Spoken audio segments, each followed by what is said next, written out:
Hello and welcome. You're watching Fanfic Adventure. In this video, we present to you what if Naruto was the reincarnation of the Lich King who turned the Chunin exam into a graveyard. If stories like this brighten your day, consider subscribing and hitting the like button. It really helps the channel grow. Now, sit back, relax, and enjoy the story. Chapter 1, The Cold Within. The dream always began the same way. Naruto found himself ascending an endless spiral staircase carved from blue-black ice. Frigid air burned his lungs as he climbed higher, pulled forward by something he couldn't name but couldn't resist. At the top, a massive chamber opened before him, its vaulted ceiling lost in darkness. And there, centered on a platform of skulls, stood a throne of jagged ice. "Come," whispered a voice like breaking glaciers. "It has always been yours." Naruto approached, his feet moving without his permission. A crown of frost waited, hovering above the seat.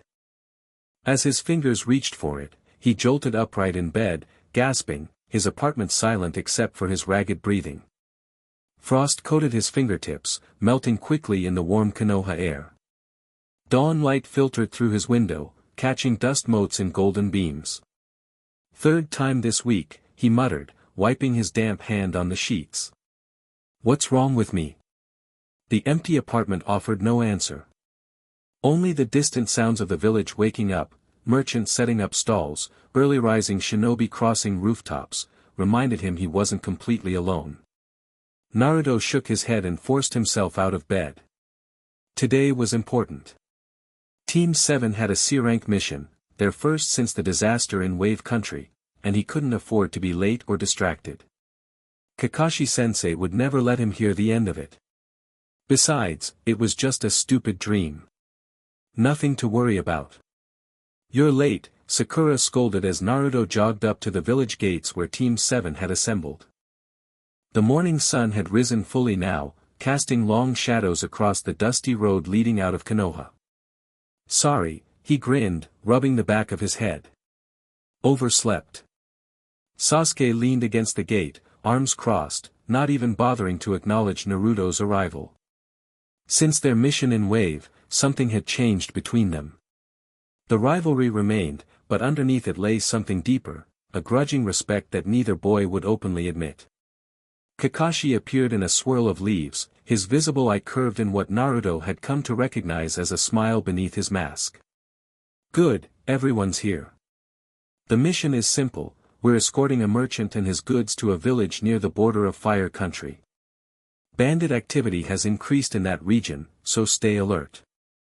The merchant, a round man named Takeda with nervous eyes and expensive clothes, bowed slightly. "Thank you for your protection. My wares are quite valuable." "What are we protecting exactly?" Naruto asked, eyeing the covered wagon. "Art pieces," Takeda answered quickly. "Ancient artifacts purchased from a collector in Fire Country." Naruto thought the man seemed twitchy for someone just transporting art, but shrugged it off. Not his business what was in the crates, only that they arrived safely. As they set out, Naruto fell into position beside Sasuke, with Sakura walking ahead with Kakashi and the merchant. The road stretched before them, winding through the dense forest surrounding Konoha. "Had that dream again," Naruto said quietly, not sure why he was telling Sasuke of all people. Sasuke replied, but his eyes flicked toward Naruto. "The Ice Throne?" Naruto blinked in surprise. He hadn't expected Sasuke to remember his casual mention days ago. "Yeah. It feels real. Like I've been there before." Sasuke was quiet for a long moment. "My clan had scrolls about recurring dreams. Some believed they were memories from past lives." Naruto snorted. "Me, a king?" "Yeah, right. I didn't say you were a king," Sasuke said, a rare smirk appearing. "Maybe you were the court jester." "Shut up, bastard," Naruto growled, but there was no heat in it. This was familiar territory, comfortable even. The day passed uneventfully as they traveled deeper into the forest. By late afternoon, they had reached a small clearing where Kakashi decided they would camp for the night. We'll reach the border village by tomorrow evening if we keep this pace, he said, assessing their progress. Naruto, Sasuke, gather firewood. Sakura, help set up the perimeter. As Naruto ventured into the woods with Sasuke, the air grew noticeably colder. Fallen branches cracked under their feet, the sound echoing in the unusual stillness. No birds called, no insects chirped. Something's wrong, Sasuke murmured, his hand drifting to his kunai pouch. Naruto nodded, his senses suddenly sharp. The forest felt dead. And somewhere nearby, he could feel a presence, no, multiple presences, moving with purpose. We need to get back, Sasuke began, but cut off as a kunai whistled through the air between them. 3 figures dropped from the trees, wearing unmarked headbands and dark clothing. Bandits, but with shinobi training. Hand over your supplies and we'll let you live, the leader said, a tall woman with a scar running down her cheek. I don't think our sensei would approve of that, Naruto replied, reaching for his own weapons. The bandits attacked without further warning. Sasuke engaged the leader, his Sharingan flaring to life as he parried her strikes. The second bandit, a burly man with a mace, charged Naruto. Naruto dodged the first swing, the weapon splintering a tree where his head had been moments before. He created 3 shadow clones, surrounding the man. But as they moved to attack, the third bandit, a thin, wiry man, made hand signs Naruto didn't recognize. Earth style, stone prison. The ground beneath Naruto's feet softened suddenly, pulling him down to his knees. His clones popped as the earth hardened again, trapping him. The burly bandit grinned, raising his mace for a killing blow. Too easy. Panic surged through Naruto. He couldn't move, couldn't dodge. In that moment of pure fear, something ancient and cold stirred inside him. Use me. The voice from his dreams echoed in his mind, and without thinking, Naruto reached for it. His trapped hands flashed through unfamiliar signs as words in a language he didn't know spilled from his lips. The air temperature plummeted instantly, his breath visible in clouds. What the bandit's confusion turned to horror as frost raced up his legs, encasing him in ice that crackled and grew with unnatural speed. Naruto felt power surging through him, not the hot, violent energy of the Ninetales, but something ancient and implacable as a glacier. The earth around his legs cracked as ice formed, freeing him. He rose slowly, his eyes fixed on the partially frozen bandit. I should kill you, Naruto heard himself say, his voice overlaid with another, deeper tone. Your death would feed my strength. The bandit's eyes widened in terror as the ice crept higher, reaching his chest. Please. Mercy. Sasuke, who had knocked the female bandit unconscious, turned at the sound of the plea. His eyes widened at the sight of Naruto, hands extended toward the freezing man, blue energy swirling around his fingers. Naruto, he shouted. What are you doing? The sound of his name broke whatever spell had taken hold. Naruto blinked, suddenly aware of what was happening. He dropped his hands, horrified, and the ice stopped spreading, though it didn't retreat. I don't know what happened, he stammered, looking at his hands. The cold power receded, leaving him shaking. The third bandit, seeing his companion nearly frozen and the female leader unconscious, fled into the forest. Sasuke let him go, more concerned with what he had just witnessed. That wasn't a jutsu I've ever seen, he said, approaching cautiously. And your chakra, it changed color. Naruto swallowed hard. I don't know what it was. It just happened. Before Sasuke could respond, Kakashi appeared in the clearing, assessing the situation quickly. Are you two all right? He asked, his visible eye moving between them and the partially frozen bandit. Fine, Sasuke answered. Naruto did something. Kakashi approached the immobilized bandit, examining the ice encasing him. This is unusual chakra work, he murmured, before turning to Naruto. Care to explain? I can't, Naruto said honestly. He was about to kill me, and then, this cold feeling came over me, and the next thing I knew. He gestured helplessly at the bandit. Kakashi's eye narrowed slightly, but he nodded. We'll discuss this later. For now, help me secure these two. The third one has likely gone for reinforcements. As they worked to tie up the bandits, Kakashi carefully melting enough ice to bind the burly man, Naruto caught Sasuke watching him with an unreadable expression. Not quite fear, but something close to it. Naruto looked away, unable to meet his teammate's eyes. What had he almost done? The desire to kill the bandit, to drain his life somehow, had been overwhelming in that moment. And worse, it had felt familiar, like slipping into an old habit. Back at camp, Takeda the merchant was visibly shaken by the attack. Perhaps we should turn back, he suggested. If bandits are targeting us specifically, they weren't after you, Kakashi interrupted calmly. These three were scouting the area for travelers to rob. Just bad luck we crossed paths. Naruto wasn't so sure. As they'd carried the unconscious bandits back to camp, he'd spotted something familiar in the female leader's pack, a small sketch of their merchant, along with details of his route. Sensei, he said quietly, pulling Kakashi aside. I think they knew who we were protecting. He explained what he'd found. Kakashi sighed. I suspected as much. Our client hasn't been entirely truthful. He glanced toward Takeda, who was nervously checking his wagon's contents. Stay alert tonight. I'll take first watch. As darkness fell over the camp, Naruto found himself unable to sleep. The incident in the forest played over in his mind, along with fragments of his recurring dream. The icy throne, the whispering voice, the crown of frost, and now this strange power that had emerged when he was in danger. He stared at his hands in the dim firelight, half expecting them to glow blue again. What was happening to him? Dawn broke with a heavy mist hanging over their camp. Naruto had finally fallen asleep sometime in the early hours, only to be plagued by more vivid dreams, armies of the dead marching across frozen wastes, a massive sword that hungers for souls, and always the throne, waiting for its rightful occupant. He woke feeling more exhausted than when he'd gone to sleep, his body aching as though he'd fought a battle in his dreams. As they packed up camp, he noticed Sakura watching him with concern. Are you okay, Naruto? You look pale. I'm fine, he lied, forcing a smile. Just didn't sleep great.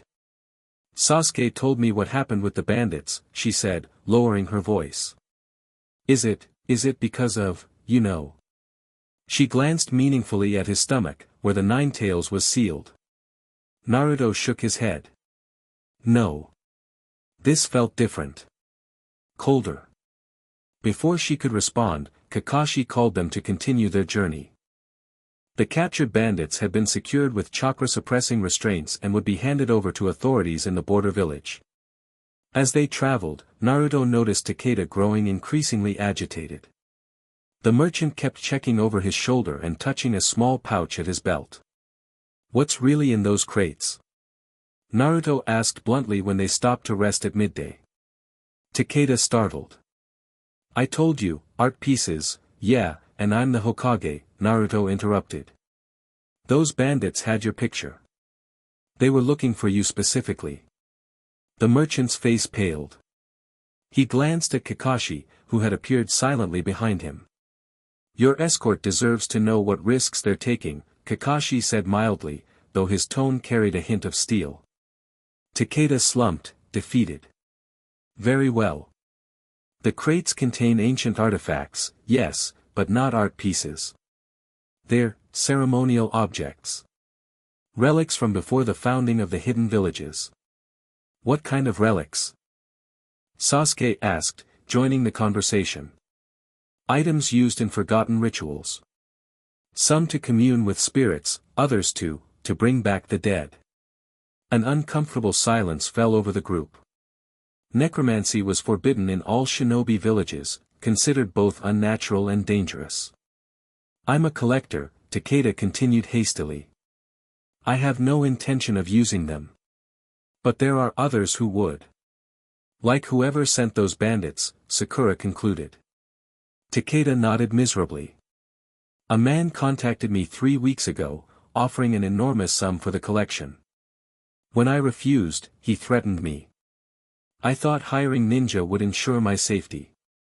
You should have told us from the beginning, Kakashi said, his voice hardening. You've put my team at risk by withholding information. I apologize, Takeda bowed deeply. I feared you might refuse the mission if you knew the truth. As they spoke, Naruto found himself drawn to the wagon. Something about the merchant's words had sparked a strange resonance within him. Ceremonial objects. Rituals to bring back the dead. Without conscious thought, he approached the covered cargo. One particular crate seemed to call to him, a faint whisper just at the edge of hearing. His hand reached out, Naruto. Sasuke's sharp voice snapped him back to awareness. We're leaving. Naruto blinked, confused by his own actions. Right. Coming. As they continued their journey, the forest gradually thinned, giving way to rolling hills. According to Kakashi, they would reach the border village by nightfall.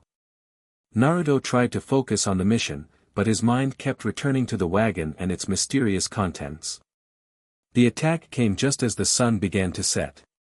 A volley of kunai flew from the surrounding trees, forcing Team 7 to take defensive positions around the wagon. Kakashi deflected several weapons aimed at Takeda, who cowered behind his precious cargo. Ambush, Kakashi called unnecessarily. 8 enemies, possibly more. Figures emerged from the tree line, shinobi wearing headbands with a symbol Naruto didn't recognize.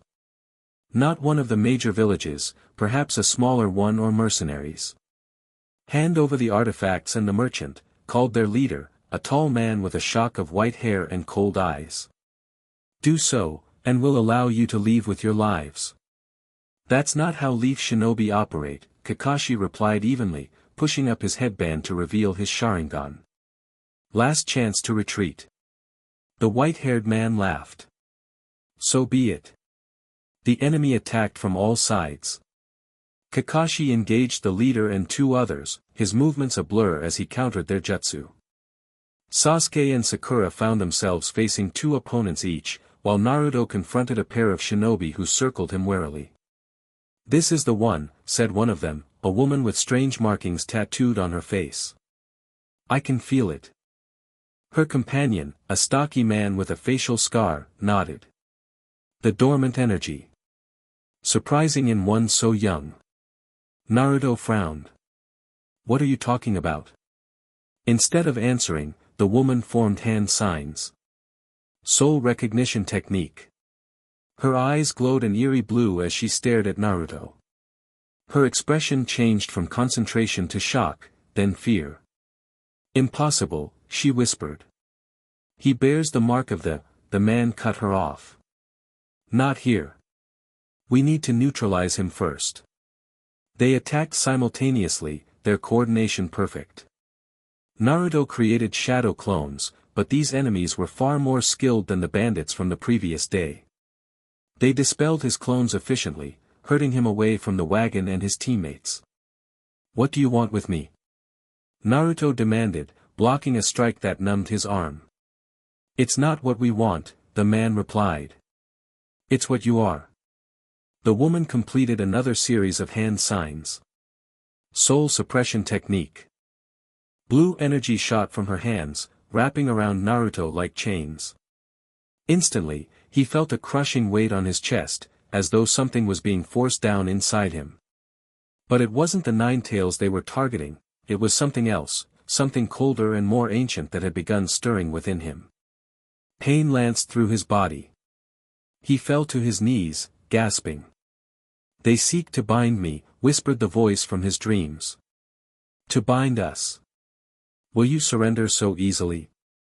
No, Naruto growled through clenched teeth. Then take what is yours. The cold power he had felt in the forest surged again, stronger this time.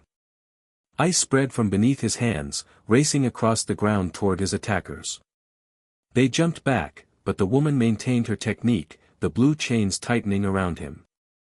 Quickly, she called to her companion. The binding isn't complete. Naruto felt rage building inside him, ancient, implacable rage at being confined, at being denied his rightful power. His vision darkened at the edges, the world taking on a blue tint. You dare, he heard himself say, his voice once again layered with that deeper, colder tone. You dare to chain the Lich King. The temperature plummeted. Trees around them cracked as frost formed instantly, spreading up their trunks. The woman's technique faltered as her hands began to freeze, the blue chains weakening. Naruto rose slowly, power radiating from him in visible waves of blue-white energy. He extended one hand toward the woman, and she screamed as ice encased her legs, climbing rapidly up her body. Your soul will serve me in death, he intoned.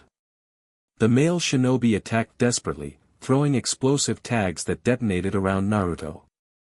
But the explosion seemed to slow as they neared him, the flames turning to ice in mid-blast. Naruto turned his gaze on the man, who stumbled backward in terror. Your fear, it's delicious, Naruto said, savoring the emotion he could somehow taste in the air. But your life force will be more satisfying. He reached out, and tendrils of blue energy extended from his fingers, connecting to the man's chest. The shinobi convulsed as something vital began to drain from him, flowing into Naruto. Strength filled him, not just chakra, but something more fundamental. Life itself, or rather, its opposite, the power of death. Naruto, stop. Sasuke's voice penetrated the cold haze that had enveloped his mind. Naruto turned, the blue energy still connecting him to the now kneeling shinobi. Sasuke stood nearby, his Sharingan active, concern and wariness evident in his stance. This isn't you, Sasuke said carefully. Whatever this power is, it's controlling you.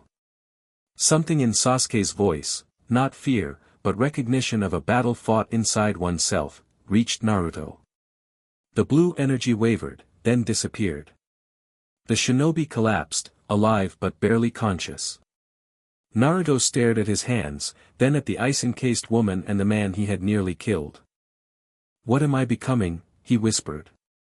Sasuke approached cautiously. I don't know. But we'll figure it out. The sound of combat had ceased. Kakashi appeared, taking in the scene with a quick glance. The others retreated, he reported. These two are the only ones left. His gaze lingered on the frozen woman and the weakened man. You're doing. Naruto nodded, unable to speak. Kakashi's expression was unreadable. We need to get to the village. We'll talk about this later. As they regrouped, Naruto noticed Sakura's hesitation to approach him. Even Takeda the merchant kept his distance, fear evident in his eyes. Only Sasuke walked beside him as they continued their journey. When we get back to Konoha, Sasuke said quietly, we should talk to someone about these abilities. Who? The Hokage? Naruto laughed bitterly. He'll lock me up if he knows what I almost did. Not the Hokage. I was thinking of someone with more specialized knowledge. Before Naruto could ask who he meant, they crested a hill and saw the border village spread out below them, lights twinkling in the gathering darkness. The village inn was modest but clean, with private rooms for each of them. After securing the captured enemies and reporting the incident to the local authorities, Kakashi had ordered everyone to rest while he sent a message to Konoha. Naruto sat on the edge of his bed, staring out the window at the unfamiliar village. Sleep was the last thing on his mind. Every time he closed his eyes, he saw the terror on the shinobi's face as he drained his life force. Worse, he remembered the satisfaction he had felt. A soft knock at his door interrupted his thoughts. Come in, he called, expecting Kakashi or maybe Sasuke. Instead, Hinata Hyuga entered hesitantly, her pale eyes widening slightly at his surprised expression. Hinata. What are you doing here? She blushed faintly. My team had a mission nearby. We're staying in this village tonight too. She fidgeted with her fingers in that familiar nervous gesture. I heard about the attack on your team. Are you alright? Naruto almost gave his automatic response, a bright smile and assurance that he was fine, but something stopped him. Perhaps it was exhaustion, or the weight of the day's events, or simply the genuine concern in her eyes. No, he admitted quietly. I'm not all right. Hinata's expression softened. She closed the door behind her and approached, sitting carefully on the edge of the bed beside him. Do you want to talk about it? Naruto hesitated. Hinata was probably the last person who should hear about his dangerous new abilities. She was gentle, kind, everything he feared he was losing within himself. But perhaps that was exactly why he needed to talk to her. Something's happening to me, he began, his voice barely above a whisper. Something I can't explain. He told her about the dreams, the strange power that had emerged during the bandit attack, and finally, the terrifying moment when he had nearly killed an enemy by draining his life force. Throughout his explanation, Hinata listened silently, her expression thoughtful rather than frightened. The strangest part, he concluded, is that it feels familiar. Like I've done these things before, in another life. Perhaps you have, Hinata said softly. Naruto looked at her in surprise. What do you mean? The Hyuga have ancient scrolls that speak of reincarnation, she explained. Some souls return many times, carrying fragments of their past lives with them. That's what Sasuke said too, about his clan's scrolls. Hinata nodded. Many clans with dojutsu have preserved such knowledge. She hesitated, then continued. But there's something else. With my Byakugan, I can see chakra networks clearly. I know. Your chakra has always been different. Not just because of the nine tails. She looked down at her hands. There's always been something else there, dormant. Like ice buried deep in the earth. Naruto stared at her, his heart pounding. You've known something was wrong with me all this time. Not wrong, she corrected gently. Different. And it's grown stronger recently. Can you see it now? He asked, suddenly desperate to understand what was happening to him. Hinata activated her Byakugan, the veins around her eyes bulging slightly as her vision shifted. She gasped softly. It's spreading, she whispered. The cold chakra. It's intertwining with your normal network and, with the Nine Tails chakra as well. Is it dangerous? Hinata deactivated her Byakugan, her expression troubled. I don't know. But it's changing you, Naruto. Not just your chakra, but your whole being. I'm scared, he admitted, the words feeling foreign on his tongue. Uzumaki Naruto didn't admit fear, not to anyone. But here, in this quiet room with Hinata, the truth slipped out. To his surprise, Hinata reached out and took his hand. Her touch was warm against his perpetually cold skin. Whatever's happening, she said with unexpected firmness, you don't have to face it alone. Something about her touch, her warmth, seemed to quiet the cold voice inside him. For the first time in weeks, Naruto felt like himself again. Thank you, he said, squeezing her hand gently. A knock at the door broke the moment. They separated quickly as Kakashi entered, his visible eye taking in the scene with mild interest. Hinata, he acknowledged with a nod. I didn't realize you were here. My team arrived earlier today, she explained, standing up. I was just checking on Naruto.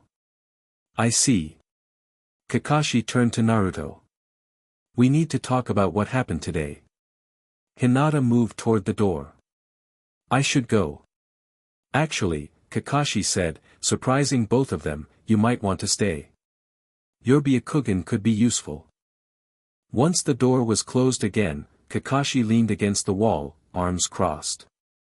Start from the beginning, he instructed Naruto. When did these abilities first manifest? Naruto glanced at Hinata, who nodded encouragingly, then told Kakashi everything, the dreams, the voice, the ice powers, and the life-draining ability he'd used against the enemy shinobi. And there's something else, he added. When I was using that power, I called myself, the Lich King. The name felt right on his tongue, familiar and powerful. Kakashi's eye widened slightly. The Lich King, he repeated. Are you certain that's the name? Yes. Why? Have you heard of it before? Not personally, but there are legends. Kakashi trailed off, his gaze distant. Legends of an ancient ruler who mastered death itself, who could raise armies of the fallen and command winter with a thought. Just stories, right? Naruto asked, his voice smaller than he intended. Most legends have some basis in truth, Kakashi replied. Hinata, what do you see when you look at Naruto's chakra system? Hinata activated her Byakugan again, studying Naruto intently. There are 3 distinct chakra signatures. His normal blue chakra, the Nine-Tails red chakra, and a 3rd type. Pale blue, almost white. Cold. It's spreading throughout his network, especially around his heart and mind. Is it causing harm? Kakashi asked sharply. Not exactly. It's integrating. Changing him, but not like an infection. More like a transformation. Kakashi was silent for a long moment. We need to report this to the Hokage when we return. No. Naruto stood suddenly. He'll think I'm dangerous. More dangerous than I already am with the fox. Naruto, please, sensei. Naruto's voice cracked slightly. Just give me some time to understand what's happening. If it gets worse, I promise I'll go to Old Man Hokage myself. Kakashi studied him, then sighed. 1 week. We return to Konoha tomorrow, and you have 1 week to figure this out. If these incidents continue, or if you lose control again, we go straight to the Hokage. Agreed? Naruto nodded, relieved. Agreed. In the meantime, Kakashi continued, no using these abilities. Not even in training. We don't know what triggers them or how dangerous they might become. After Kakashi left, Hinata lingered, her concern evident. Will you be okay tonight? She asked softly. Naruto managed a small smile. I'll try. The dreams are worse when I'm stressed, though. I could. Hinata blushed deeply. I could stay until you fall asleep. Sometimes having someone nearby helps with nightmares. The offer touched him deeply. You don't have to do that. I want to, she said simply. So Naruto lay down on the bed while Hinata sat in a chair nearby. Her presence was comforting, a warm counterpoint to the cold that had taken up residence inside him. As he drifted toward sleep, he heard her soft voice. I'll be right here, Naruto-kun. For the first time in weeks, his dreams were his own. The return journey to Konoha was uneventful. Takeda the merchant parted ways with them at the village, continuing on to his final destination with a different escort. Before leaving, he had approached Naruto cautiously. You saved my life and my collection, he said, bowing deeply. I am in your debt. Naruto, uncomfortable with the man's formality, shrugged. Just doing my job.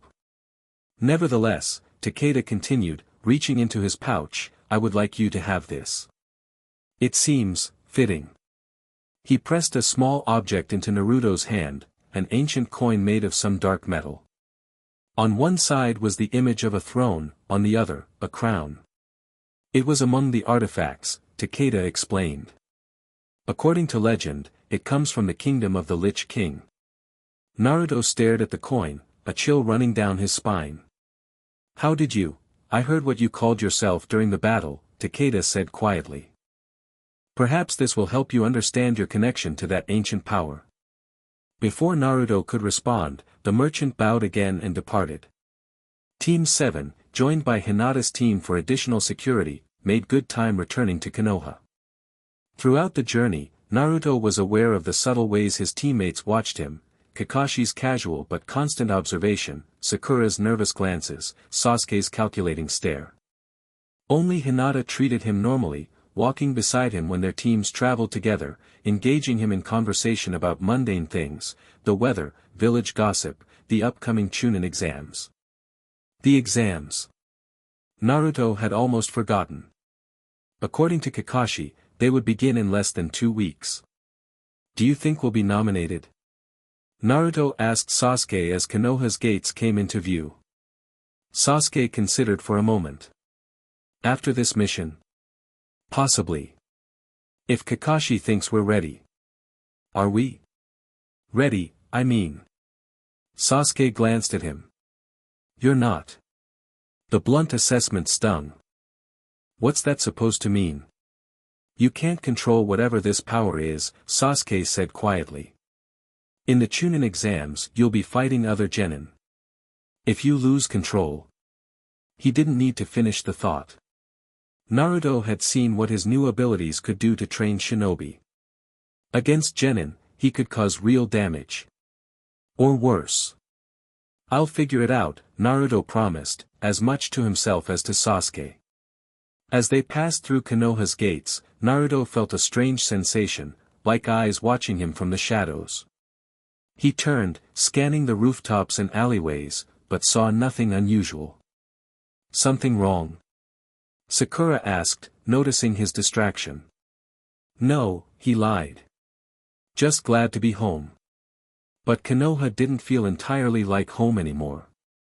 As they walked through familiar streets, Naruto felt oddly detached, as though seeing the village through someone else's eyes. The warmth of the Fire Country sun seemed less intense on his skin. The vibrant colors appeared muted, washed out. After reporting to the Hokage, carefully omitting the details of Naruto's new abilities, Team 7 was dismissed. As they left the administrative building, Kakashi pulled Naruto aside. Remember our agreement, he said quietly. 1 week. Naruto nodded. I remember. And Naruto? Kakashi's eye crinkled slightly. Whatever this is, you're still my student. I won't let anything happen to you. The words were meant to be reassuring, but Naruto heard the unspoken implication, I won't let you happen to anyone else. As he walked home alone, the coin Takeda had given him felt heavy in his pocket. He pulled it out, studying the intricate engravings. The throne looked exactly like the one from his dreams, jagged, imposing, crowned with skulls. He was so absorbed in examining the coin that he nearly collided with a tall figure in his path. Sorry, Naruto began, then froze as he recognized the man before him. Danzo Shimura, elder counselor of Konoha and rumored leader of the shadowy root organization. Uzumaki Naruto, Danzo said, his voice as dry as ancient parchment. How fortunate to encounter you. Naruto instinctively slipped the coin back into his pocket. Something about Danzo had always unnerved him, even before the strange changes he was experiencing. Counselor Danzo, he acknowledged stiffly. I understand your team had an eventful mission. Danzo's single visible eye studied him intently. Encountering specialized shinobi who seemed particularly interested in you. Alarm bells rang in Naruto's mind. Their mission report had just been delivered, there was no way Danzo should know those details yet. Unless he had other sources of information. Just bandits, Naruto shrugged, feigning nonchalance. Nothing special. Indeed. Danzo's expression didn't change, but Naruto felt the intensity of his scrutiny increase. And yet, witnesses describe unusual abilities. Ice techniques, perhaps. Curious for one whose affinity should be wind, given your heritage.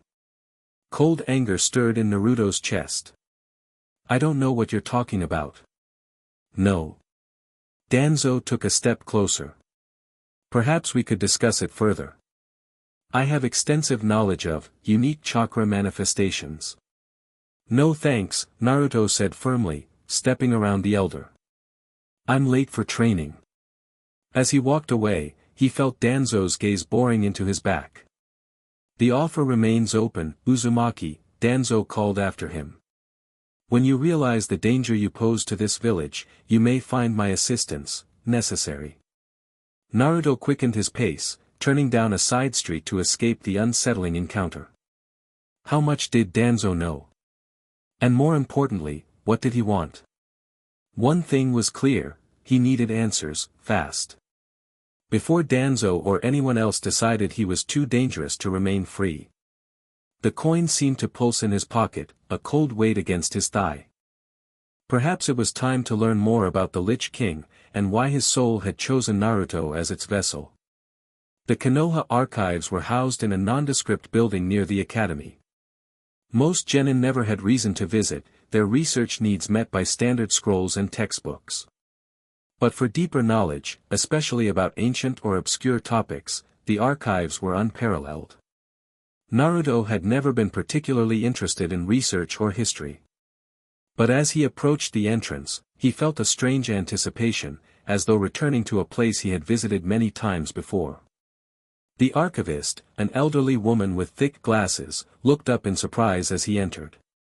"May I help you, young man?" "I need information," Naruto said, trying to sound confident. "About an ancient figure called the Lich King." The archivist's eyebrows rose. "That's an unusual request. May I ask why?" "Research project," Naruto lied. "For advanced techniques." She didn't look convinced but nodded toward a registry book. "Sign in, please. Ancient history is on the 3rd floor, section H for legends and folklore." As Naruto climbed the stairs, the building seemed to grow colder. By the time he reached the 3rd floor, his breath was visible in small clouds. The shelves stretched into shadowy distances, the lighting dim and atmospheric. Section H was deserted, dust motes dancing in the weak sunlight filtering through high windows. Naruto ran his fingers along the spines of old tomes, their titles faded with age. Many were in languages he didn't recognize. Looking for something specific? Naruto startled, turning to find a young man with silver hair and round glasses watching him with a pleasant smile.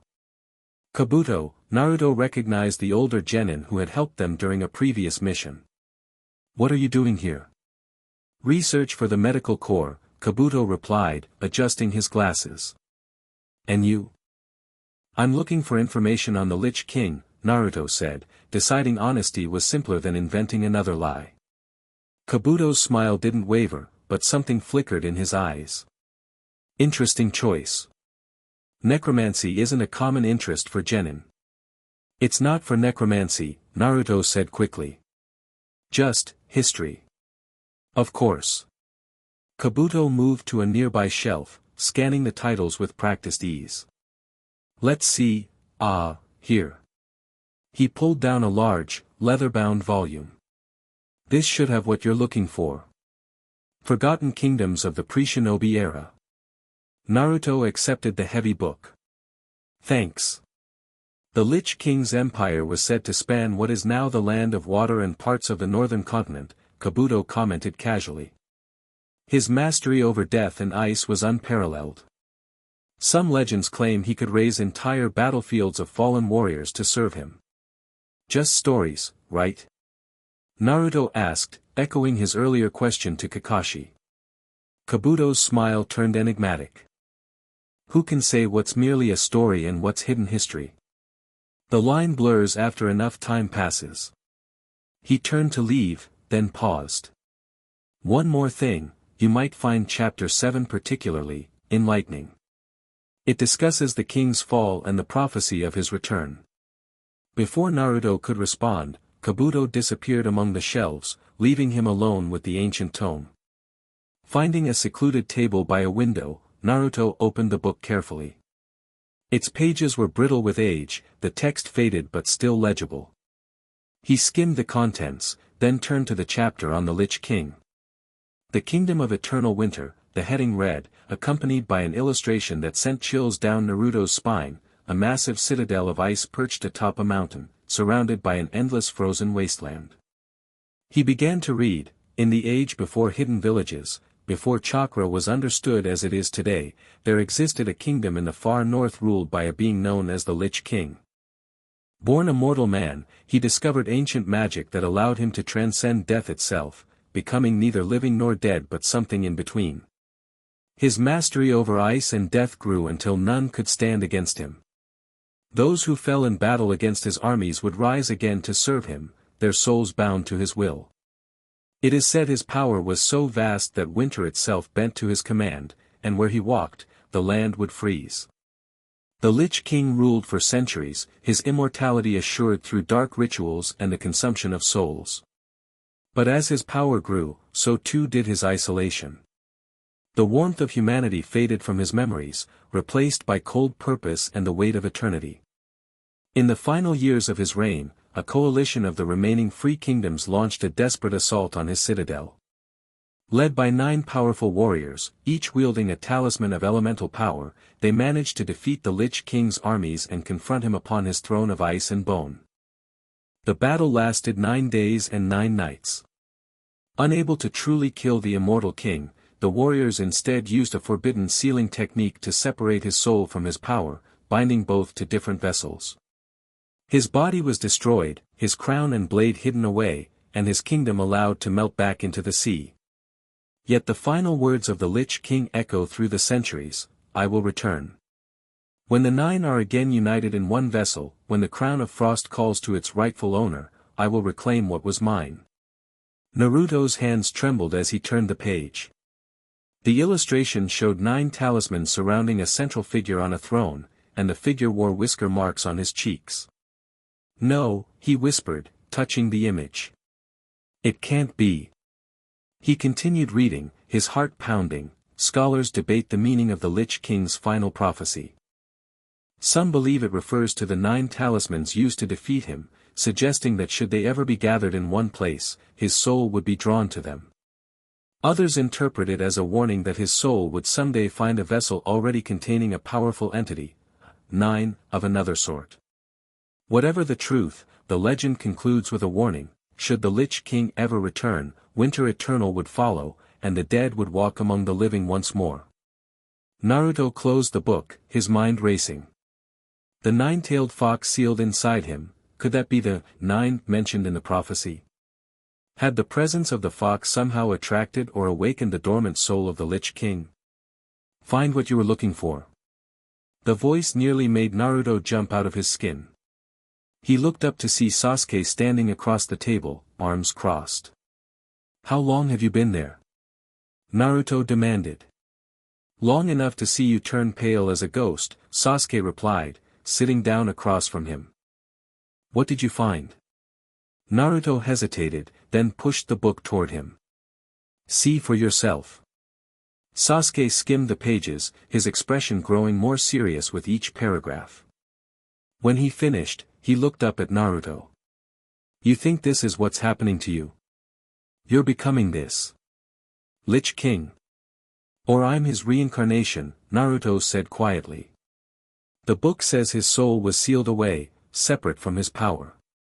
What if it found me because of the 9 tails?" Sasuke was silent for a moment, considering. "We need more information. This is just one account, probably mixed with myth and exaggeration. Kabuto seemed to know a lot about it." "Kabuto?" Sasuke's eyes narrowed.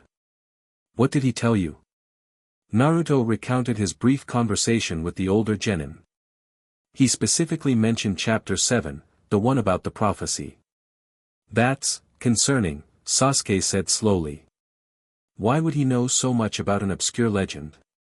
And why direct you to information about the Lich King's return?" A disturbing thought occurred to Naruto. What if he knows about what's happening to me? If he does, we need to find out how and why. Sasuke closed the book. "But first, we should talk to someone we trust." "Who?"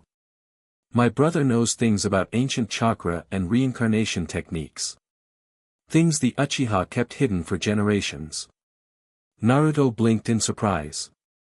Sasuke rarely talked about his brother Itachi, one of Konoha's most renowned ANBU captains. Their relationship was complicated, a mixture of admiration, rivalry, and resentment that Sasuke kept closely guarded. "Would he help me?" "He would if I asked," Sasuke said with unusual confidence. "And he's discreet." He won't report to the Hokage unless absolutely necessary. As they left the archives, the sun was beginning to set, casting long shadows across Konoha. The air was unusually crisp for this time of year, carrying a hint of frost despite the season. "Meet me at the Uchiha compound tomorrow morning," Sasuke instructed. "Don't tell anyone where you're going." Naruto nodded, the weight of the day's discoveries heavy on his shoulders. As they parted ways, he couldn't shake the feeling that he was being watched. Turning quickly, he caught a glimpse of a masked figure disappearing from a nearby rooftop, one of Danzo's root agents. The game had changed. He wasn't just dealing with strange new powers or dreams anymore. If the legend was true, if he really was becoming the Lich King reborn, then forces were already moving to either control or destroy him. And the Chunin exams were less than 2 weeks away. The next morning dawned gray and cool, unusual weather for Konoha even in early spring. Naruto made his way to the Uchiha compound, his mind still churning with everything he had learned. The compound was quiet, many of its buildings still empty since the night years ago when Itachi had prevented a coup attempt by the Uchiha elders. The resulting conflict had left several clan members dead and many others imprisoned or exiled. Sasuke and Itachi's family had been spared, largely due to their father's last-minute change of heart, but relations between the Uchiha and the rest of the village remained strained. Sasuke was waiting at the entrance, his expression unreadable. "Come on. My brother is expecting us." They walked through the compound in silence, passing traditional houses with the Uchiha fan emblazoned on their walls. Few people were visible, the once proud clan reduced to a shadow of its former self. Itachi was waiting in a small garden behind the main house, kneeling beside a pond where koi fish swam in lazy circles. He looked up as they approached, his resemblance to Sasuke striking despite the lines of fatigue etched beneath his eyes. "Naruto-kun," he greeted with a small nod. "My brother says you're experiencing something unusual." Naruto glanced at Sasuke, who gave a slight nod of encouragement. "I think," Naruto began hesitantly, "I might be the reincarnation of someone called the Lich King." If Itachi was surprised, he didn't show it. "Tell me everything," he said simply. For the next half hour, Naruto explained everything, the dreams, the ice powers, the life-draining ability, and what he had learned from the book in the archives. Itachi listened without interruption, his dark eyes thoughtful. When Naruto finished, Itachi was silent for a long moment. Then, to both boys' surprise, he rolled up his sleeve and revealed a small tattoo on his inner arm, a throne identical to the one from Naruto's dreams. "ANBU has a division," Itachi said quietly, "dedicated to monitoring and containing supernatural threats. Threats from before the age of shinobi, from times when different powers ruled the world." "You're part of this division?" Sasuke asked, clearly as surprised as Naruto. Itachi nodded. "Few know of its existence. We call ourselves the Watchers." "And you know about the Lich King," Naruto said. It wasn't a question. "We know the legends," Itachi confirmed. "And we've been monitoring signs of his possible return for generations." His gaze sharpened on Naruto. "There have been false alarms before. Individuals with ice release abilities or natural affinities for death-aligned chakra. But you think I'm different," Naruto said, feeling a chill that had nothing to do with the morning air. "The timing is significant," Itachi explained. "According to our records, the Lich King's defeat occurred exactly 1,000 years ago. And there's the matter of the 9 tails sealed within you. The prophecy mentioned when the 9 are united in one vessel," Naruto recalled. Itachi nodded.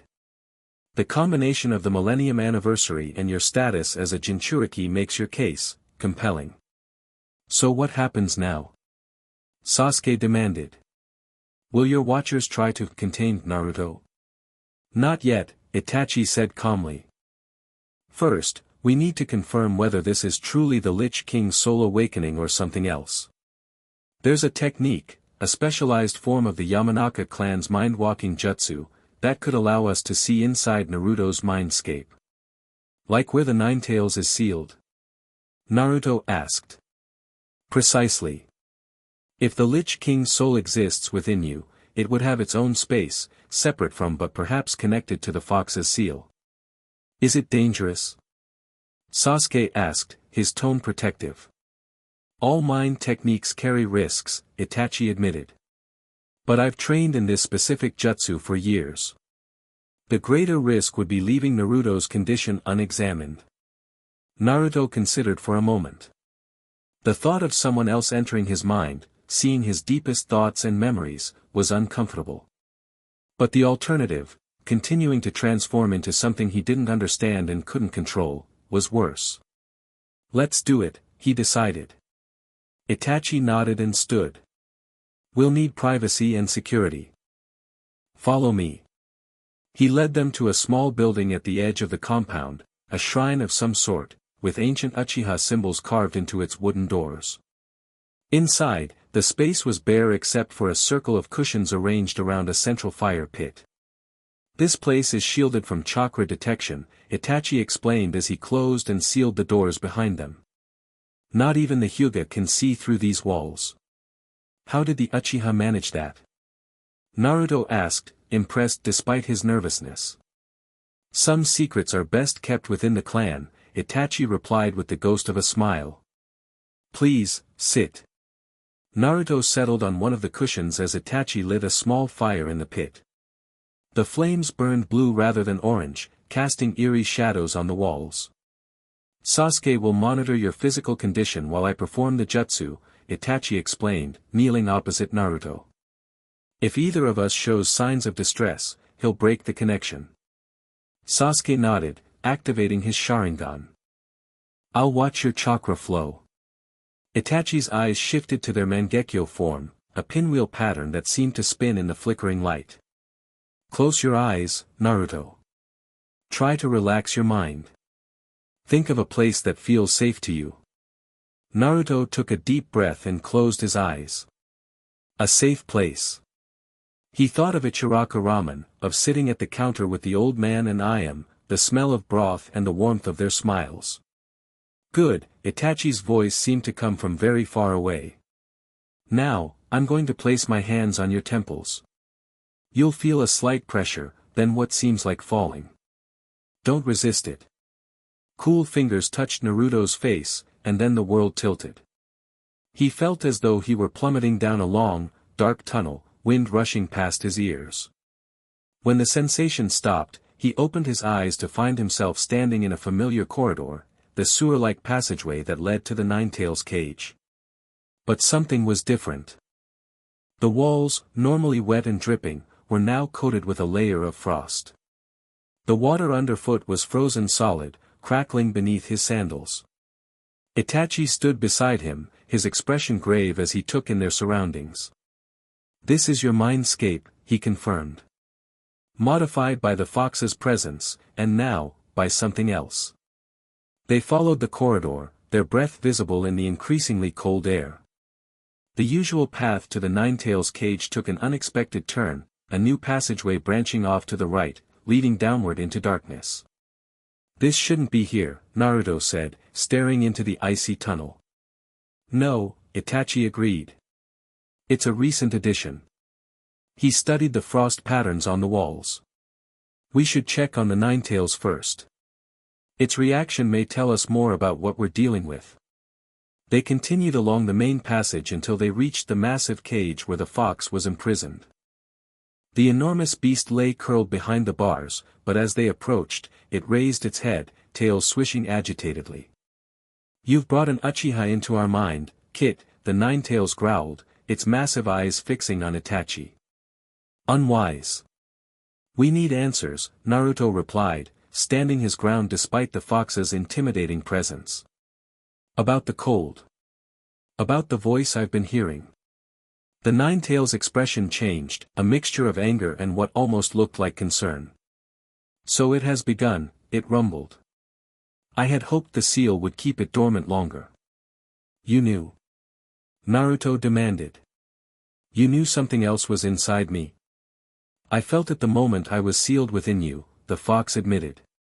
A presence, ancient and cold, sleeping deep in your soul. I thought it would remain dormant throughout your life, but recent events have awakened it. What events? Itachi asked, speaking directly to the Ninetales despite its obvious hostility toward him.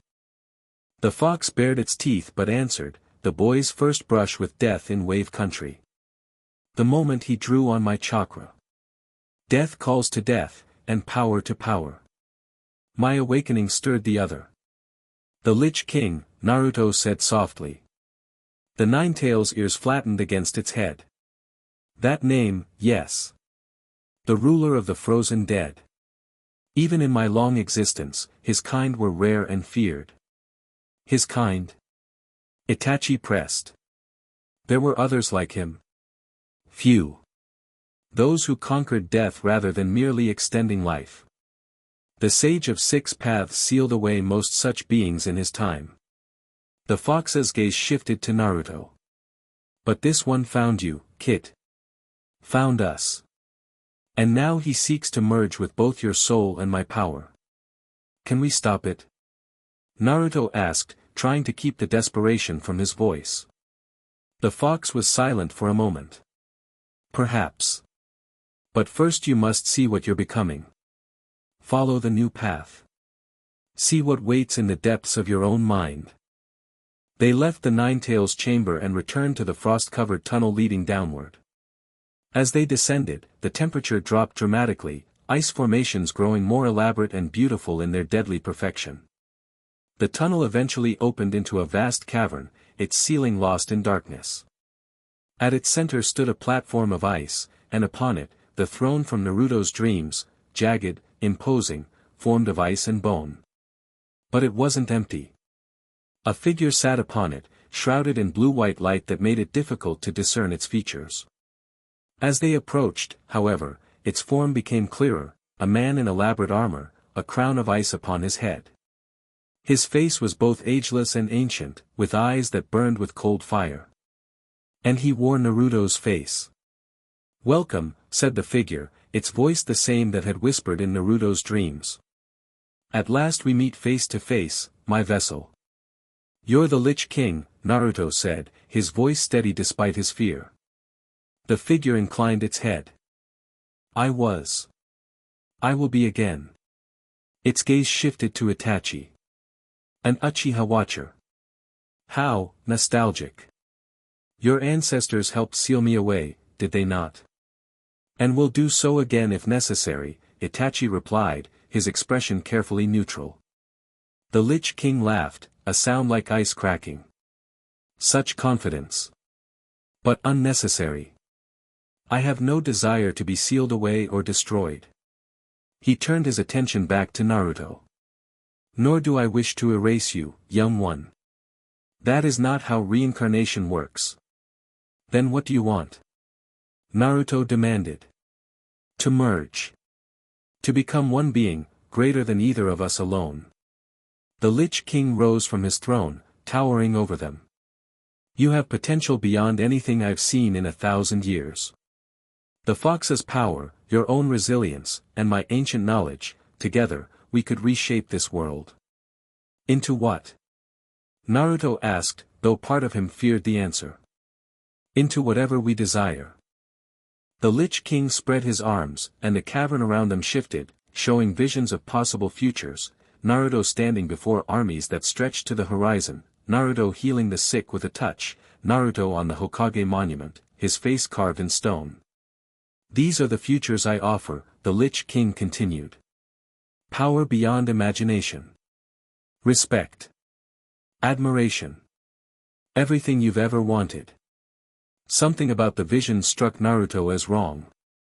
They showed glory, power, adoration, but not connection, not the bonds he had begun to form with his friends and comrades. And the cost? He asked, for there was always a cost. The Lich King smiled, and it was Naruto's own smile, but colder. Merely acceptance. Allow the merger to continue. Embrace what you are becoming. And if I refuse? The smile faded. Then we fight for control, a battle that will tear your mind apart and leave the fox free to rampage. Is that what you want? Before Naruto could respond, Itachi stepped forward. There is another way. Both Naruto and the Lich King turned to him in surprise. The Uchiha preserved knowledge of soul-binding techniques, Itachi continued. Ways to stabilize a reincarnation without complete merger or suppression. The Lich King's eyes narrowed. Speak plainly, Uchiha. A controlled integration, Itachi explained. Naruto would retain his identity and control, while gradually assimilating your memories and powers. You would exist within him as a distinct consciousness but not a competing will. A compromise, the Lich King mused. Interesting. And what guarantee do I have that this, controlled integration, won't simply be another form of imprisonment? None, Itachi admitted. Just as Naruto has no guarantee that your merger won't erase his true self. The Lich King laughed again. I begin to see why the Uchiha were respected even in my time. He turned to Naruto. What say you, Vessel? Will you fight me, join me, or attempt this, compromise? Naruto looked between the ancient being wearing his face and Itachi, whose calm presence had been his anchor throughout this strange journey into his own mind. The compromise, he decided. If there's a way to use these powers without losing myself, that's what I want. The Lich King studied him for a long moment, then nodded. So be it. But know this, the integration has already begun. Your body changes, your chakra adapts. The Uchiha's method may slow the process, may shape it, but cannot stop it entirely. I understand, Naruto said, standing taller. But I won't disappear. I won't let you take over. Whatever I become, it will still be me at the core. We shall see, the Lich King replied, settling back on his throne. The Chunin exams approach. A fitting arena to test our new arrangement, wouldn't you agree? Before Naruto could respond, the cavern began to fade, the throne and its occupant dissolving into swirling frost. Until we meet again, young one, the Lich King's voice echoed as the mindscape collapsed around them. Remember, winter is coming. Naruto gasped as he returned to his body, nearly falling forward into the fire pit. Sasuke caught him, steadying him with a firm grip on his shoulders. What happened? Sasuke demanded, looking between Naruto and Itachi, who had also returned to consciousness. Your chakra went haywire, then suddenly stabilized. Itachi took a deep breath, his Mangekyo fading back to normal Sharingan, then to his usual dark eyes. We found what we were looking for, he said simply. And made a bargain. A bargain with the Lich King. Sasuke's tone was incredulous. Is that even possible? It's more complicated than that, Naruto said, still trying to process everything he had experienced. He's part of me. Has been all along, maybe even since I was born. And he's waking up because of the fox's chakra. Can you control it? Sasuke asked, the practical question bringing Naruto back to the present concern. With help, Naruto looked at Itachi. You mentioned a technique? Itachi nodded, though he looked more tired than before. Soul binding. It will create a barrier between your consciousness and his, allowing for controlled exchange rather than complete merger. Will it stop the physical changes? Sasuke asked. No, Itachi admitted. The process has already begun. But it will give Naruto control over how and when the powers manifest. When can we do it? Naruto asked urgently. He could still feel the cold presence in his mind, watching, waiting. Tonight, Itachi decided. I need to prepare, and you need rest. The technique will be taxing for both of us. He stood, swaying slightly. Return at sunset. Tell no one where you're going. As they left the shrine, stepping back into the morning sunlight, Naruto noticed something strange. The heat of the day didn't feel oppressive anymore. Instead, it barely registered, as though his body had adapted to perceive temperature differently. It's already happening, he murmured, more to himself than to Sasuke. We'll fix it, Sasuke said with unusual determination. My brother will help. Naruto managed a small smile. Never thought I'd see the day when Sasuke Uchiha would be reassuring me. Don't get used to it, dead last. But there was no malice in the familiar insult. As they reached the compound entrance, a familiar figure was waiting, Hinata, her expression worried. Naruto-kun, she said, relief evident in her voice. I've been looking everywhere for you. Hinata. What's wrong? It's all over the village, she said, her voice dropping to a near whisper. The Chunin exam nominations were just announced. All the rookies are being entered, including our teams. Naruto and Sasuke exchanged glances. The exams, the arena the Lich King had mentioned. When do they start? Naruto asked, though he already knew the answer. 1 week from today, Hinata replied. The first test begins on Monday morning. 1 week, exactly the deadline Kakashi had given him to get his new abilities under control. Thanks for letting us know, Naruto said, forcing a confident smile. We'll be ready. As Hinata left with a worried backward glance, Sasuke turned to Naruto. You heard what my brother said. Come back at sunset, and we'll complete the soul binding. Naruto nodded, the weight of everything he had learned settling on his shoulders. 1 week to prepare for the Chunin exams. 1 week to learn to control the power of an ancient necromancer king slowly taking over his body. 1 week before he would face whatever the Lich King had meant by turning the exam into a graveyard. Chapter 2, Frost and Fire. The soul-binding ritual left Naruto feeling hollow, like someone had scooped out his insides and replaced them with fragile glass. He lay on the tatami floor of the Uchiha shrine, staring up at the wooden ceiling as Itachi carefully removed the complex array of seals that had been painted on his bare chest. Is it done? Naruto asked, his voice raspy from hours of chanting unfamiliar words. Itachi nodded once, his own fatigue evident in the deeper lines beneath his eyes. The binding is complete. Your consciousness and the Lich King's remain separate, but connected. Like the fox, Naruto said, slowly sitting up. Similar, but different. Itachi offered him a cup of steaming tea. The Ninetales is sealed within you as a prisoner. The Lich King's soul is bound to yours as, a partner.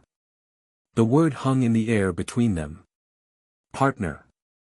Not prisoner, not parasite, not invader. The implications unsettled Naruto. How will I know if it's working? You'll be able to access his memories and powers consciously, rather than having them emerge in moments of stress or danger.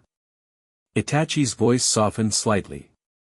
But there will still be changes, Naruto. Physical, mental. The binding doesn't stop the transformation, it simply gives you control over it. Naruto looked down at his hands. They seemed normal enough, though his skin had become noticeably paler over the past week. He could feel the cold inside him, no longer threatening to overtake him but present nonetheless, like a frozen lake beneath thin ice. Will I still be, me? Sasuke, who had been silent throughout the ritual, stepped forward. You'll always be an idiot, if that's what you're asking. The familiar insult, delivered with just enough warmth to take away its sting, made Naruto smile despite everything. The Chunin exams begin tomorrow, Itachi reminded them, carefully folding the seal papers. Your abilities will be tested in ways none of us can predict. Be cautious, Naruto. There are those who will be watching for any sign of what you're becoming. Danzo, Naruto guessed. Itachi's expression remained neutral, but a flicker of something, concern, perhaps, or anger, passed through his eyes. Among others. The watchers will do what they can to keep attention away from you, but once the exams begin, you'll be under scrutiny from all the participating villages. Great, Naruto sighed. No pressure or anything. As he pulled his shirt back on, Naruto noticed the faint blue markings that had appeared on his chest during the ritual hadn't completely faded. A complex spiral pattern, similar to but distinct from the Ninetales seal on his stomach, now circled his heart. That will remain, Itachi confirmed, noting Naruto's discovery. The visible sign of the binding. Just what I needed, Naruto grumbled. Another weird mark on my body. Outside the shrine, night had fallen completely. The Uchiha compound was silent, most windows dark. As they walked toward the entrance, Naruto felt that sensation again, of being watched from the shadows. Someone's following me, he said quietly to Sasuke. I know, Sasuke replied. Since you left the archives. Root agents, probably. They must suspect something. Let them suspect. As long as they don't know for certain what's happening to you, we have time. At the compound gates, they stopped. The village stretched before them, lights twinkling in the darkness. Get some rest, Sasuke advised. Tomorrow's going to be a long day. Naruto nodded, oddly touched by his teammates' concern. Thanks, Sasuke. For everything. Just don't embarrass our team during the exams, dead last, Sasuke replied, but there was no heat in the words. As Naruto walked home through the quiet streets of Konoha, he reached cautiously into that cold part of his mind where the Lich King resided. Are you there? He thought. Always, came the immediate reply, the voice clearer now, more defined. The Uchiha's binding is adequate. Clever, even. So what happens now? Naruto asked. Now, young one, your education begins. Sleep, and I will show you the first of many memories you must understand if you are to master what you are becoming. Despite his exhaustion, Naruto felt a chill of anticipation. For once, he was looking forward to his dreams. The memory began as all the others had, with cold and darkness. But this time, rather than the endless spiral staircase and the waiting throne, Naruto found himself looking through another's eyes at a snow-covered battlefield. Bodies littered the ground as far as he could see, broken weapons protruding from the drifts like strange plants. The sky above was gray, heavy with unspent snow, and the silence was absolute. No, not he, but the Lich King whose memory this was, moved across the field, his armored boots crunching in the blood-stained snow. His breath didn't fog the air, he required no warmth, no comfort against the killing cold. My lord, a voice called from behind him. A figure approached, a man in elaborate robes, his face hidden beneath a deep hood. The army of the Eastern Kingdom is defeated. Their king begs audience. Bring him, the Lich King commanded, his voice, Naruto's voice, but deeper, colder, echoing strangely in the still air. Minutes passed as he stood, surveying the destruction his forces had wrought. Finally, a group of soldiers approached, dragging a man in tattered finery between them. The Eastern King, once proud and defiant, now beaten and bloodied. The soldiers forced him to his knees in the snow before the Lich King. You have lost, the Lich King stated simply. The Eastern King raised his head with difficulty. Kill me and be done with it, monster. But spare my people. Death is not the end, the Lich King replied, reaching out to touch the man's forehead. It is merely a transition. Blue energy flowed from his fingertips into the kneeling king, whose eyes widened in terror, then clouded over with frost. When the Lich King removed his hand, the Eastern King rose, his movements jerky but purposeful. Return to your kingdom, the Lich King commanded. Tell your people they now serve me. Those who resist will join my army in death rather than life. The undead king bowed stiffly, then turned to march back the way he had come, his guards following in horrified silence. The hooded figure approached again, standing at the Lich King's side. Another victory, my lord. Soon, the entire continent will kneel before you. The living kneel out of fear, the Lich King replied, gazing across the battlefield. But the dead serve out of inevitability. In death, all are equal. All are mine. He raised his hands, and blue energy pulsed across the field. One by one, the fallen soldiers began to stir, rising from the snow with weapons in hand, eyes glowing with the same cold light that emanated from the Lich King himself. Send them to reinforce our northern front, he commanded. The Mountain Kingdom still resists. As the newly raised undead army began to march, the Lich King turned his gaze to the distant horizon, where the peaks of the mountain kingdom were just visible through the falling snow. All will serve, he murmured. In the end. Naruto jolted awake, the memory still vivid in his mind. Dawn light filtered through his window, illuminating the small apartment that suddenly felt foreign, as though he had returned after a long absence. The details of the memory lingered, the weight of armor he had never worn, the sensation of raising the dead with a gesture, the absolute certainty of power and purpose. But most disturbing was the emotion that had accompanied these actions, not cruelty or sadism, but a cold, detached inevitability. The Lich King hadn't conquered out of ambition or hatred, but from a deep conviction that all things would eventually fall under death's dominion. That was your first great conquest, the Lich King's voice observed in his mind. The Eastern Kingdom fell in a single day. Its king served me for 3 centuries before his form finally decayed beyond use. Why show me this? Naruto asked aloud, disturbed by the casual mention of such horror. So you understand what power truly is. Not the flashy jutsu your kind value so highly, but the ability to bend reality itself to your will. Death is the only true constant in any world. Master it, and nothing remains beyond your reach. I don't want to conquer kingdoms or raise armies of the dead, Naruto insisted, rising from his bed and moving to splash water on his face. I just want to become Hokage and protect my precious people. Noble goals, the voice conceded. But incomplete. To protect, one must be strong. To lead, one must be feared as well as loved. The powers you inherit from me will serve those ends, if you have the wisdom to use them properly. Naruto stared at his reflection in the small bathroom mirror. His face seemed thinner, his whisker marks more pronounced against his increasingly pale skin. But it was his eyes that troubled him most, the familiar blue now contained flecks of an icy white light that pulsed with his heartbeat. The physical changes will continue, the Lich King confirmed, sensing his concern.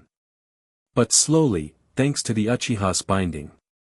By the time your transformation is complete, you will be ready to wield the power it brings. And if I'm never ready? If I don't want to change? The voice chuckled, a sound like breaking ice. Then you will remain half-formed, neither fully human nor fully ascended. A fitting fate for one who lacks conviction. Before Naruto could respond, a sharp knock at his door interrupted the internal dialogue. Naruto. Are you awake? The exam starts in an hour. Sakura's voice called from outside. Coming, he replied, quickly pulling on his orange jumpsuit and adjusting his headband. The familiar weight of his ninja gear was comforting, a reminder of who he was, Naruto Uzumaki, genin of Konoha, future Hokage. Not a 1,000-year-old necromancer king. Not yet, anyway. The academy building bustled with activity as genin teams from across the shinobi world gathered for the Chunin exams. Naruto spotted familiar faces, the other rookie teams from Konoha, as well as Team Guy, who had graduated a year earlier. But there were many strangers as well, shinobi from distant villages wearing headbands he barely recognized. Stay close, Kakashi advised Team 7 before leaving them at the entrance. The exams are designed to test more than just your combat skills. Teamwork, intelligence, adaptability, all will be challenged. His visible eye lingered on Naruto. And control. Remember our agreement. Naruto nodded, understanding the implied warning. No ice powers, no life draining, nothing that might reveal what he was becoming. As they navigated the crowded hallways, Naruto noticed something strange. Other genin seemed to be giving him a wider berth than necessary, their eyes sliding past him as though afraid to look directly at him. Even some of the Konoha ninjas he knew were acting oddly around him. Is it just me, he whispered to Sasuke, or is everyone avoiding me? It's not just you, Sasuke confirmed quietly. You're projecting something. An aura. I'm not doing anything. Not consciously, Sasuke glanced at him. Your chakra has changed, remember? Others can sense it, even if they don't know what they're sensing. Great. Just what he needed, to be even more of an outcast than he already was. They reached the designated exam room on the third floor, joining the crowd of genin waiting to be admitted. Naruto spotted Hinata across the room with her teammates, Kiba and Shino. She noticed him looking and offered a small wave, her cheeks coloring slightly. Despite everything, Naruto found himself smiling. At least Hinata wasn't afraid of him. The Hyuga girl sees more than most, the Lich King observed. Her eyes perceive the truth of chakra. She knows what you are becoming, yet does not flee. Interesting. She's just kind, Naruto thought back, uncomfortable with the ancient being's attention on Hinata. Kindness is rare and valuable. In my time, I had few who stood by me willingly rather than through compulsion. Value her loyalty. Before Naruto could dwell on this unexpectedly thoughtful advice, the doors to the exam room opened. The first test was about to begin.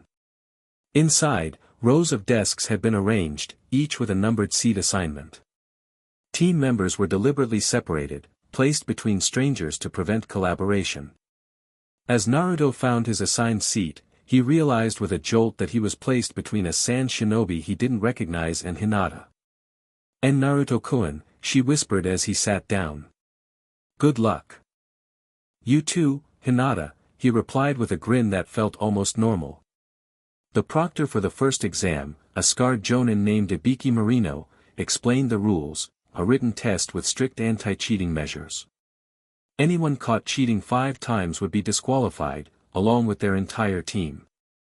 Naruto's heart sank as the test papers were distributed. Written exams had never been his strength, and a quick glance at the questions confirmed his worst fears. They were far too complex for a genin to answer without specialized knowledge. A test designed to encourage cheating while punishing those who are caught, the Lich King observed.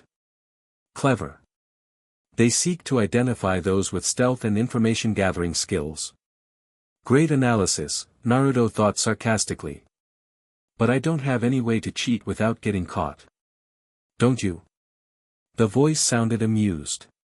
Your senses have sharpened considerably in recent weeks. Focus on your hearing. Listen to the scratch of pencils around you. The rhythm and pattern will tell you which answers others are writing. Naruto blinked in surprise. He hadn't considered that his physical changes might have enhanced his senses. Closing his eyes, he concentrated on the sounds around him. Gradually, the chaotic noise of the room separated into distinct patterns. He could hear heartbeats, breathing, the subtle shift of clothing as genin moved to peek at others' papers. And yes, the scratch of pencils. With astonishing clarity, he could track the movement of nearby test-takers' hands, mentally recreating their writing patterns. Good, the Lich King praised. Now write what you hear. Your body remembers movements it has never performed, another gift of our binding.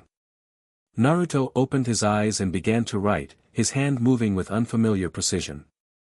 It was strange, almost like being a passenger in his own body, but the sensation wasn't entirely unpleasant.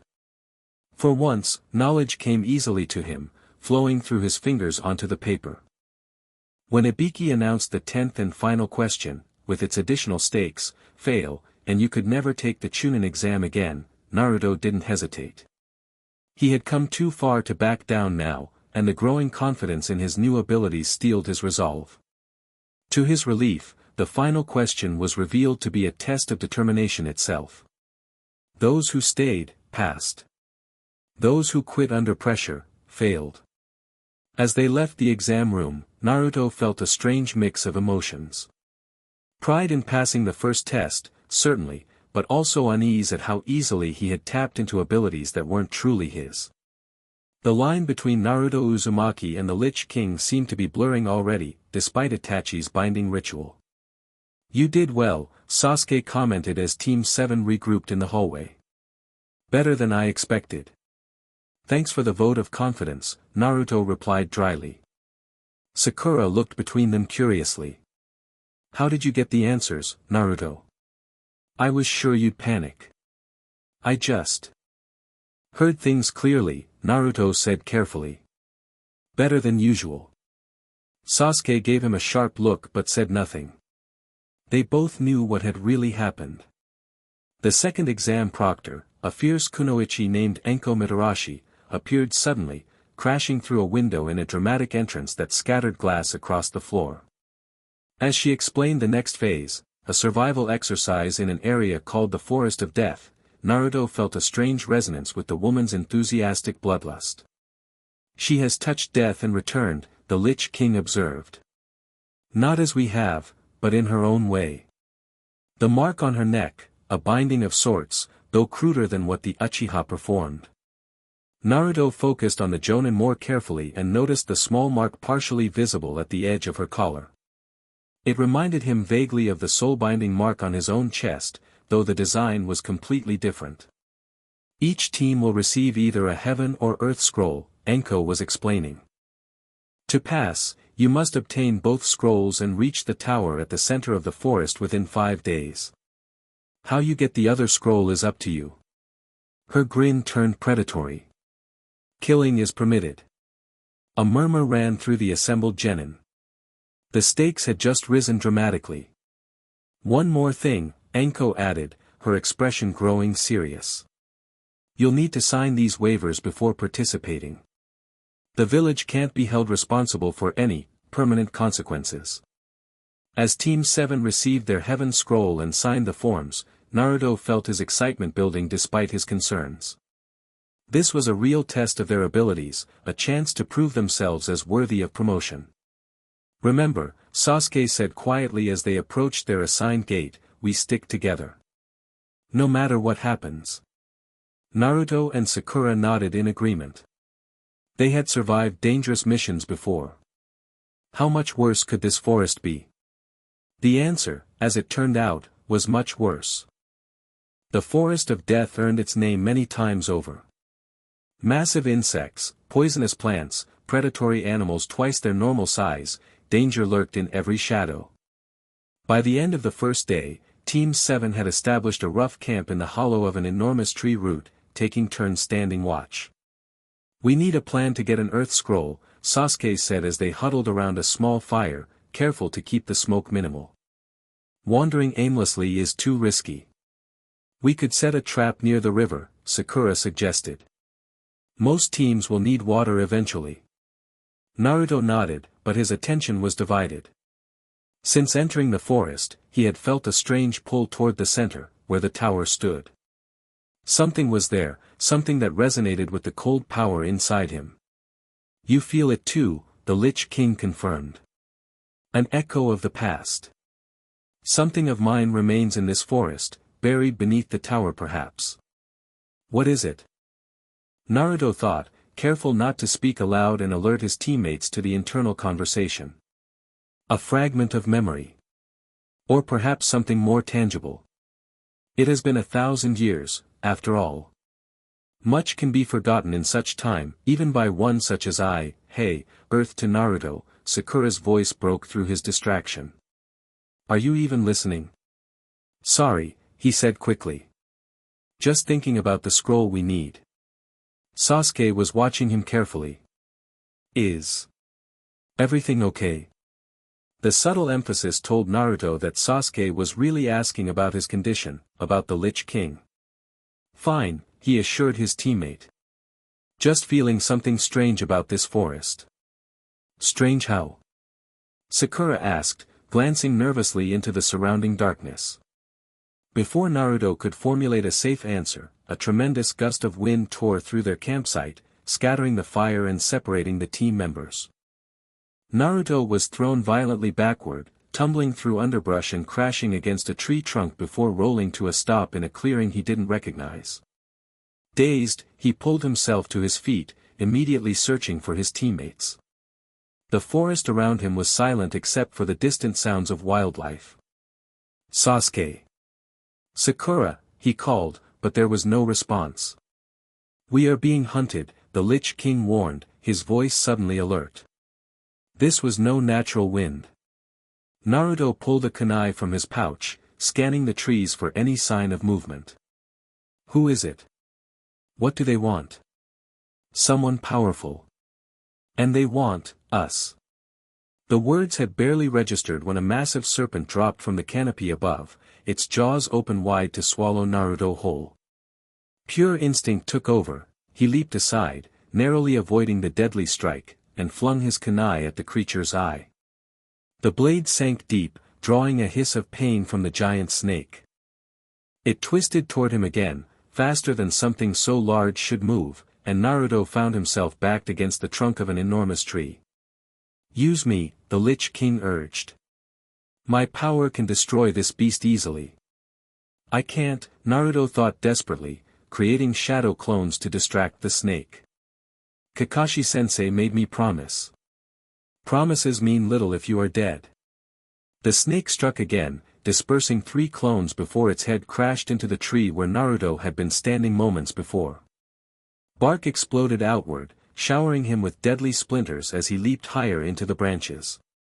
His heart pounded as he sought an escape route, but the snake was relentless, weaving through the trees with unnatural grace, clearly pursuing him specifically. This isn't a normal forest animal, he realized aloud. It's a summon. The snake lunged upward, smashing through branches as it pursued him into the canopy. One of its strikes connected, sending Naruto tumbling through the air. He crashed hard onto a thick branch, the impact driving the breath from his lungs. The serpent reared above him, ready to deliver a killing blow. In that moment of pure survival instinct, Naruto reached for the power he had promised not to use. Cold surged through his body, out through his hands and into the branch beneath him. Ice spread rapidly across the wood, racing toward the snake and up its body. The creature hissed in confusion, then pain, as frost crystals formed on its scales, hardening around its movements. Naruto pushed himself to his feet, hands extended, directing the freezing energy. The snake thrashed, trying to escape the advancing ice, but within seconds it was completely encased, transformed into a grotesque ice sculpture among the branches. That was too close, Naruto gasped, the cold power receding as the immediate danger passed. A slow, deliberate clapping sound came from above. Naruto looked up to see a figure perched on a higher branch, a grass ninja with long black hair and an unsettling smile.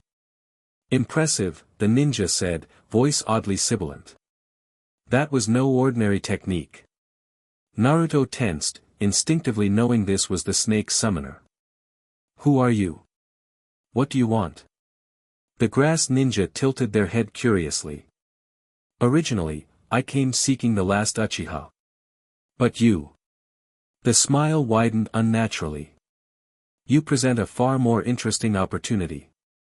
With blinding speed, the ninja lunged forward, stretching impossibly across the distance between them. Naruto tried to dodge, but a hand clamped around his throat, pinning him against the tree trunk. "Let me see," the ninja murmured, free hand forming a complex seal before pressing against Naruto's stomach, where the Ninetales seal was located. Pain exploded through Naruto's body as unfamiliar chakra invaded his system. He could feel the fox's seal responding, tightening painfully, while the soul-binding mark on his chest burned like ice against his skin. The grass ninja's eyes widened in surprise. "How interesting. 2 seals, not 1. And this second one." The hand moved to Naruto's chest, pressing against the hidden mark. "A soul-binding technique. Uchiha work, if I'm not mistaken." "This one knows too much," the Lich King growled, his voice growing stronger through the pain. "He threatens our existence." The cold inside Naruto surged again, this time more violently, pushing against the grass ninja's invasive chakra. Frost spread from the point of contact, crawling up the attacker's arm with alarming speed. The ninja released him instantly, leaping back with a hiss of pain as ice formed on their skin. Fascinating. Not the Ninetales' power at all, but something else entirely. Naruto slumped against the trunk, fighting to stay conscious through the competing energies raging inside him. The fox's chakra was responding to the attack, mixing with the Lich King's cold power in a way that sent pulses of agony through his entire body. "What did you do to me?" he gasped, clutching his stomach. "Merely a test," the grass ninja replied, studying their frost-damaged arm with scientific interest rather than concern. You house more than a tailed beast, don't you, boy? Something ancient. Something dead yet not dead. With a grotesque movement, the ninja reached up and pulled at their own face, peeling away the skin to reveal a pale, serpentine visage beneath. Allow me to introduce myself properly, the revealed shinobi said. I am Orochimaru. Even in his weakened state, Naruto recognized the name, one of the legendary San Nin, now a dangerous missing nin hunted by all villages. What do you want? Naruto repeated, trying to buy time for his body to stabilize. Knowledge. Power. Orochimaru's yellow eyes gleamed with disturbing intensity. Immortality. And you, Naruto Uzumaki, appear to have stumbled upon something relevant to all three interests. He approached again, more cautiously this time. The power you're using, it's necromantic in nature, isn't it? Not the crude reanimation techniques developed in recent centuries, but something purer. Older. He recognizes my power, the Lich King said, sounding almost impressed. This one has walked the edges of my domain, seeking what cannot be given freely. Stay back, Naruto warned, managing to stand despite the pain still coursing through him. Or what? You'll freeze me? Orochimaru laughed. You can barely stand, child. Whatever power you've tapped into, you have no idea how to control it properly. Maybe not, a new voice called from nearby, but I do. Sasuke landed on the branch beside Naruto, his Sharingan active and a kunai in each hand. Behind him, Sakura appeared, her own weapons ready. Ah, the Uchiha arrives after all, Orochimaru said, his attention dividing between the newcomers and Naruto. This day grows increasingly productive. Naruto, are you alright? Sakura asked, not taking her eyes off Orochimaru. Been better, Naruto managed, relieved to see his teammates. Sasuke moved slightly in front of Naruto, his stance protective. Whatever you're after, you won't get it. Brave words from a genin facing a Sannin, Orochimaru replied, seeming more amused than threatened. But I've seen enough for today. Consider this a preview of our next meeting. With disturbing speed, Orochimaru melted into the tree branch beneath him, disappearing into the wood itself. His voice echoed around them, grow stronger, Naruto Uzumaki. Master what sleeps within you. Our paths will cross again, and next time, I'll take a proper sample of that fascinating power. The presence of the Sannin vanished, leaving the three genin alone in the sudden silence of the forest. What was that about? Sakura demanded, turning to Naruto. What power was he talking about? Naruto exchanged a quick glance with Sasuke, who gave a nearly imperceptible nod. It's complicated, Naruto began, deciding that after facing Orochimaru, his teammates deserved at least a partial truth. I've been developing abilities different from normal chakra techniques. I saw ice, Sakura said, her analytical mind working quickly. But you don't have an ice release bloodline. It's not a bloodline exactly, Naruto hedged. More like, an inheritance. From what? Sakura pressed, her concern evident.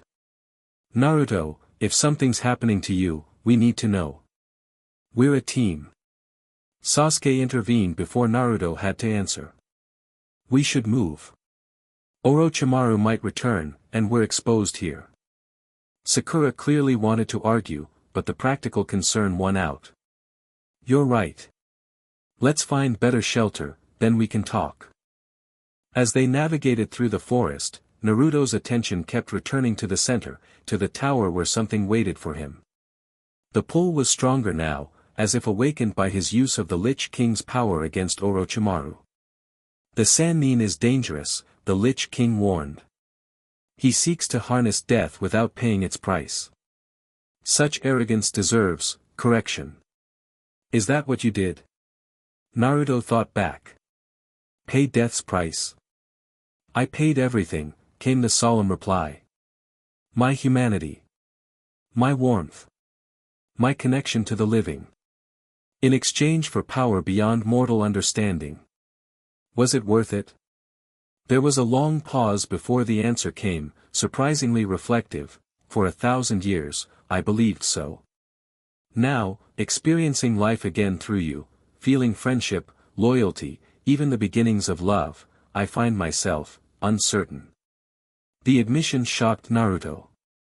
He had assumed the Lich King was a being of pure ambition and cold calculation, not capable of doubt or introspection.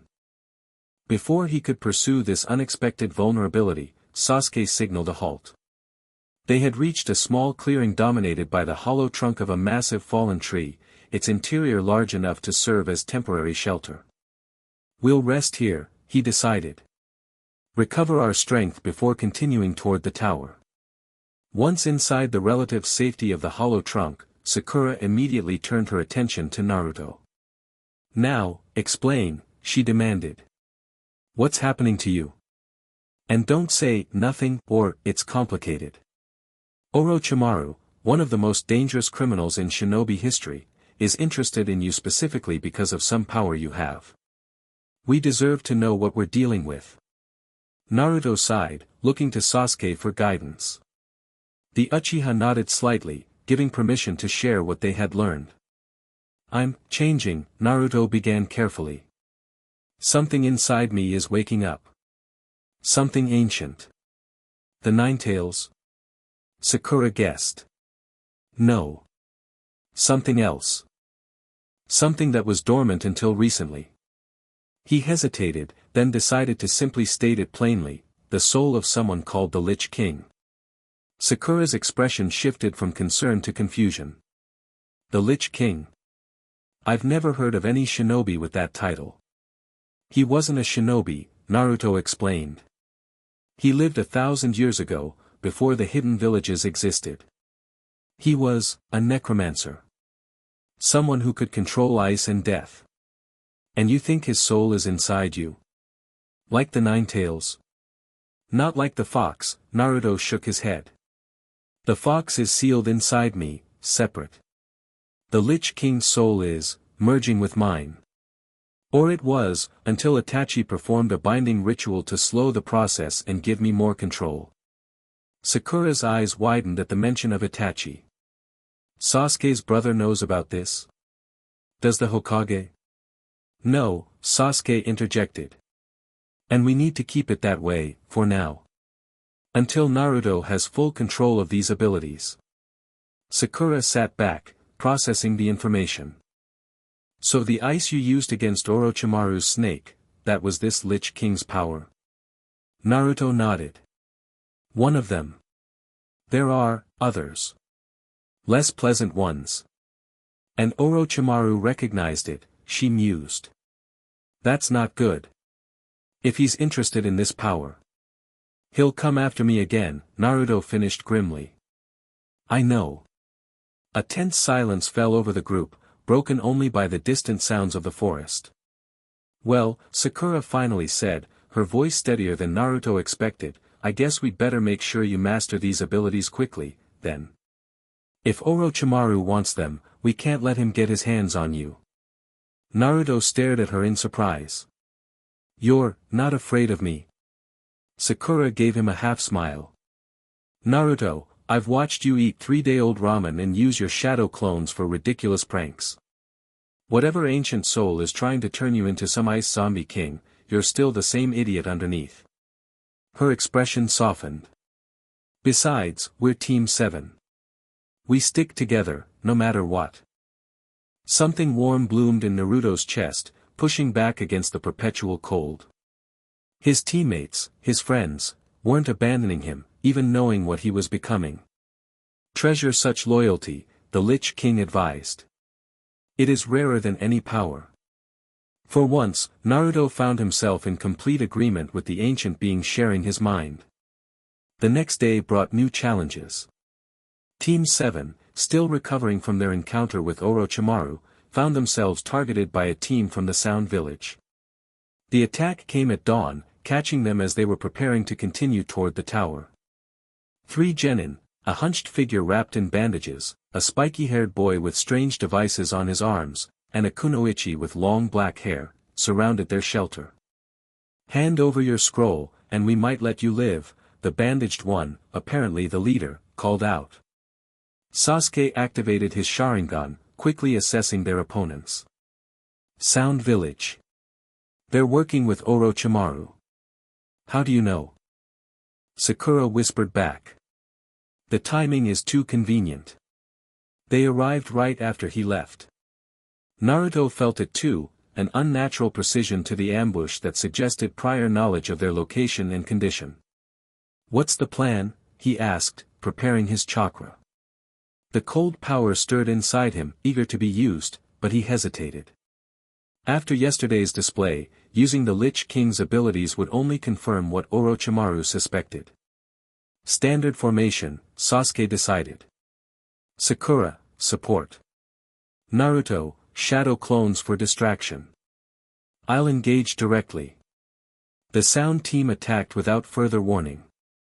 The spiky-haired one fired concentrated blasts of sound from the devices on his arms, shattering the hollow tree trunk that had sheltered Team 7. Splinters flew in all directions as the Konoha genin scattered. Naruto created a dozen shadow clones, sending them to engage the sound kunoichi while he circled around to flank the bandaged leader. Sasuke moved with impressive speed, throwing shuriken at the spiky-haired boy before closing for taijutsu combat. The battle quickly turned chaotic.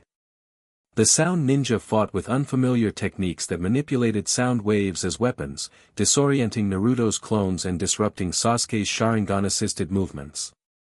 "Their attacks affect the inner ear," Sakura called out, analyzing their opponent's techniques. "Don't let them hit you directly." Easier said than done. The bandaged leader, Dosu, his teammates called him, wielded a metal gauntlet that amplified sound waves to devastating effect. One glancing blow against a nearby tree trunk sent vibrations that dispersed 3 of Naruto's clones instantly. As the battle progressed, Naruto found himself struggling to avoid using the Lich King's power.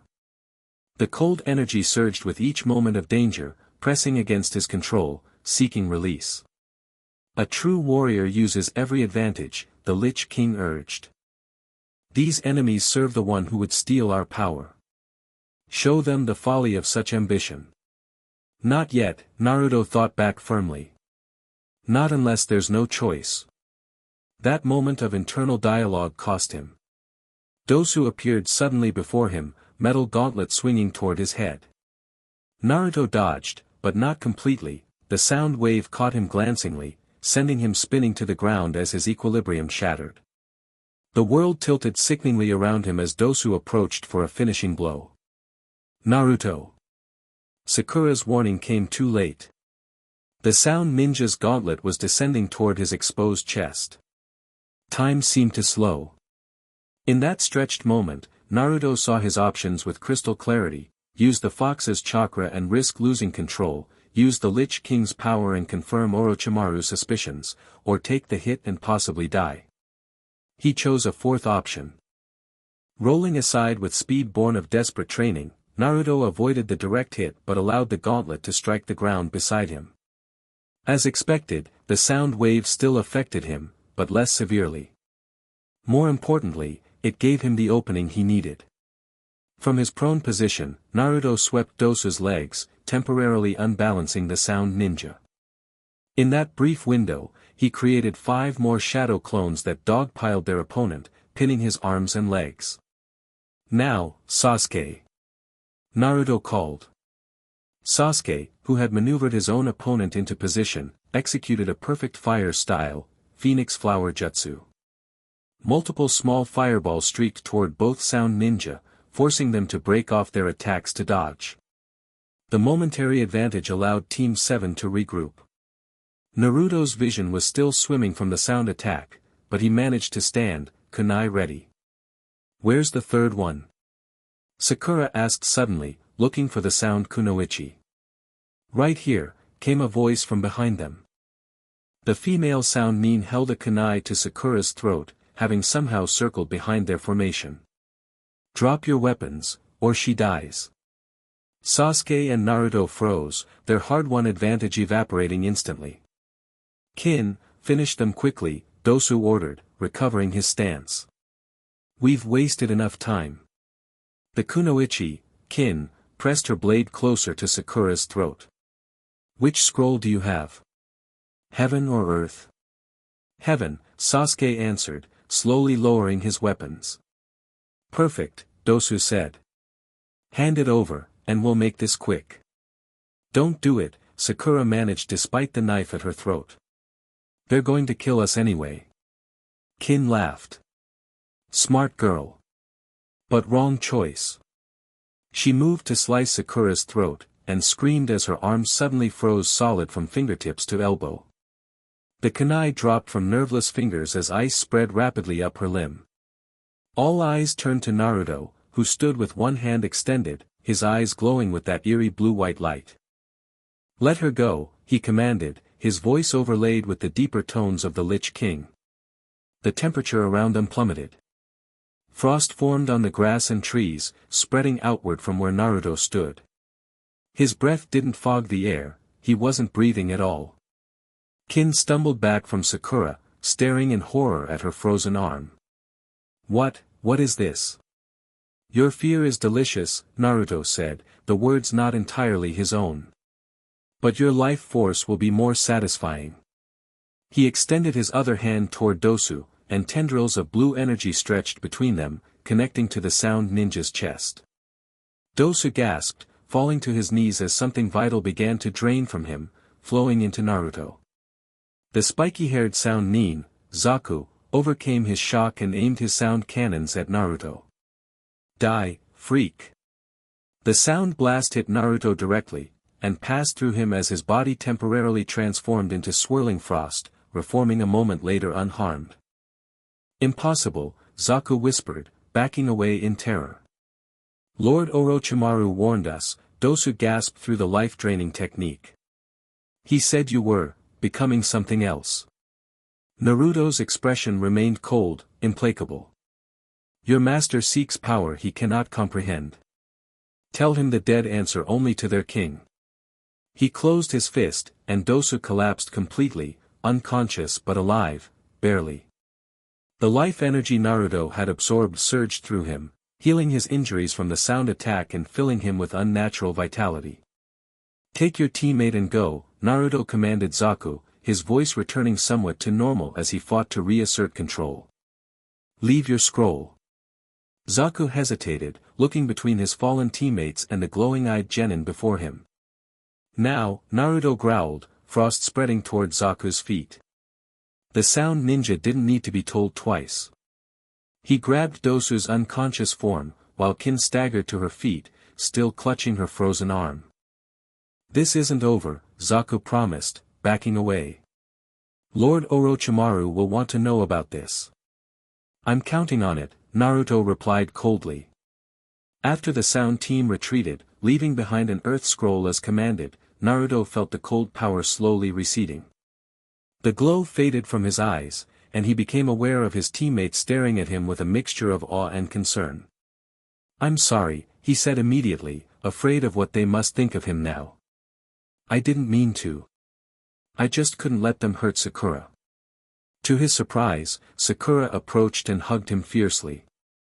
"Don't you dare apologize for saving my life, you idiot." When she pulled back, her expression was determined rather than frightened. "But we need to work on your control." That was intense. Sasuke retrieved the earth scroll, examining it to ensure it wasn't trapped or fake. "She's right. You almost went too far with that Dosu guy." "I know," Naruto admitted, the memory of the life-draining technique still vivid. The rush of power, the almost addictive sensation of drawing another's life force into himself, it had been disturbingly satisfying. "The Lich King wanted me to finish him." "But you didn't," Sakura pointed out. "You stopped. That's what matters." Naruto wasn't so sure. The line between his will and the Lich King's had blurred in that moment of danger. Who had really been in control? "Both of us," the Lich King answered his unspoken question. "And neither." "As it should be." True power comes when we act as one, not as competing wills. We have both scrolls now, Sasuke said, breaking into Naruto's troubled thoughts. We should head for the tower immediately. Naruto nodded, glad for the distraction. Yes. Let's go. As they moved through the forest, Naruto felt the pull toward the tower growing stronger with each step. Whatever waited for him there, he was getting closer to it. The tower at the center of the forest of death loomed above the canopy, its ancient stone structure a stark contrast to the wild greenery surrounding it. Team 7 approached cautiously, aware that this final stretch would be when other teams might ambush them to steal their hard-won scrolls. But the forest around the tower was unnaturally quiet. No birds called, no insects buzzed. Even the massive predators that had stalked them earlier were nowhere to be seen. Something's wrong, Sasuke murmured, Sharingan active as he scanned their surroundings. It's me, Naruto realized aloud. The animals are avoiding me. Why would they do that? Sakura asked, though her tone suggested she already suspected the answer. They sense death, Naruto replied simply. The Lich King's aura affects living things. Especially animals, who can't rationalize their fear like humans. It was a disturbing thought, that he now projected an aura of death so powerful it cleared the forest around him. Yet it was also oddly convenient for their current situation.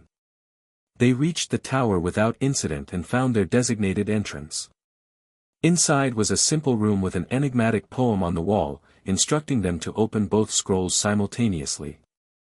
When they did, a summoning jutsu activated, bringing forth their academy teacher, Irika. His friendly smile faltered slightly as his gaze fell on Naruto. Congratulations, Team 7, he said, recovering quickly. You've passed the second exam with, he checked a small timepiece, 2 days to spare. What happens now? Sakura asked, subtly positioning herself between Irika and Naruto, as if sensing the teacher's unease. Rest, recovery, and preparation, Irika explained. The final phase will be announced when all passing teams have arrived or the time limit expires. In the meantime, you have access to the tower's facilities, sleeping quarters, baths, a cafeteria. As Irika led them through the tower, explaining the layout, Naruto felt the strange pull growing stronger. Whatever was calling to him was close, somewhere beneath their feet. In the foundation, the Lich King confirmed. This tower was built upon something far older. How do we get to the lower levels? Naruto asked Irika, trying to sound casual. The Chunin teacher gave him an odd look. The lower levels are restricted to proctors and ANBU only. Competitors must remain on the assigned floors. He lies, the Lich King noted. There is more below than he admits. I see, Naruto replied, dropping the subject for now. He would have to find another way down later. After Irika left them at their assigned quarters, Sasuke turned to Naruto with a knowing look. You sense something in this tower, don't you? Naruto nodded. Below us. Something connected to the Lich King. More memories? Sakura asked, having caught up quickly to the nature of Naruto's condition. Maybe. Or something physical. The pull is stronger than with just memories. Sasuke considered this. We should investigate, but carefully. The tower is likely monitored. Tonight, Naruto decided. When most people are asleep. As evening approached, they learned that several teams had already completed the exam. The Sand siblings had arrived even before them, along with a team from the Hidden Rain and, surprisingly, Team 8 from Konoha, led by Hinata. In the communal dining area, Naruto spotted Hinata sitting with her teammates. When their eyes met, she blushed but didn't look away. Instead, she excused herself from her team and approached, showing a determination that surprised him. And Naruto-kun, she greeted. I'm glad you made it safely. You too, Hinata, he replied, genuinely pleased to see her. Your team must be strong to have finished so quickly. Her blush deepened at the compliment. Kiba and Shino did most of the work. I just used my Byakugan to avoid other teams. Don't sell yourself short, Naruto said. Your eyes are amazing. Speaking of which. He wondered what she saw when she looked at him now, after his latest use of the Lich King's powers. As if reading his thoughts, Hinata activated her Byakugan briefly, then gasped softly. What is it? Naruto asked, suddenly self-conscious. Your chakra, she whispered. It's changed even more. The cold energy, it's spreading faster now. Naruto's heart sank. Is it that obvious? Hinata glanced around to ensure no one was listening, then leaned closer. Only to me, I think. But Naruto-kun, there's something else. This tower, it's reacting to your presence. What do you mean?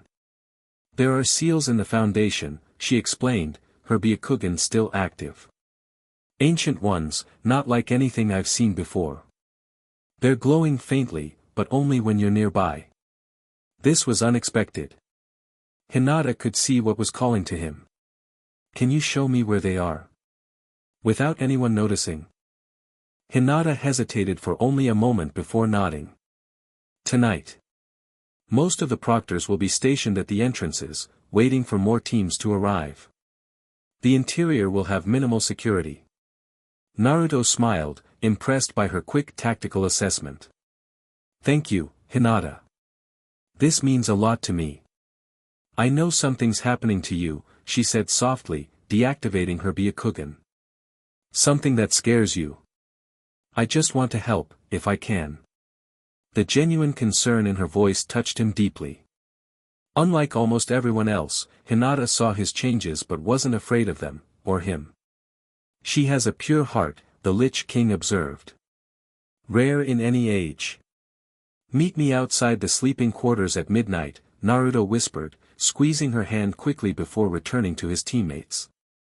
When he explained the plan to Sasuke and Sakura, they exchanged meaningful looks. What? He asked, confused by their reaction. Nothing, Sakura said, a small smile playing on her lips. Just nice to see you and Hinata working together so well. Naruto felt his cheeks warm, an unusual sensation given his body's increasingly cool temperature. It's not like that. She's just helping. Of course, Sasuke agreed, his tone suspiciously neutral. Just helping. Naruto decided to ignore their teasing. He had more important things to worry about, like what ancient secret waited below the tower, calling to the Lich King within him. Midnight found the four genin, Naruto, Sasuke, Sakura, and Hinata, moving silently through the darkened corridors of the tower. Hinata led the way, her Byakugan allowing her to spot patrolling Chunin and ANBU guards well before they came into view. The main seal array is 2 floors below us, she whispered. There's a hidden staircase in the central chamber that leads down. They reached the chamber she indicated, a circular room dominated by a statue of 2 hands forming a seal. The room appeared empty, with no obvious entrance to lower levels. The stairs are beneath the statue, Hinata explained.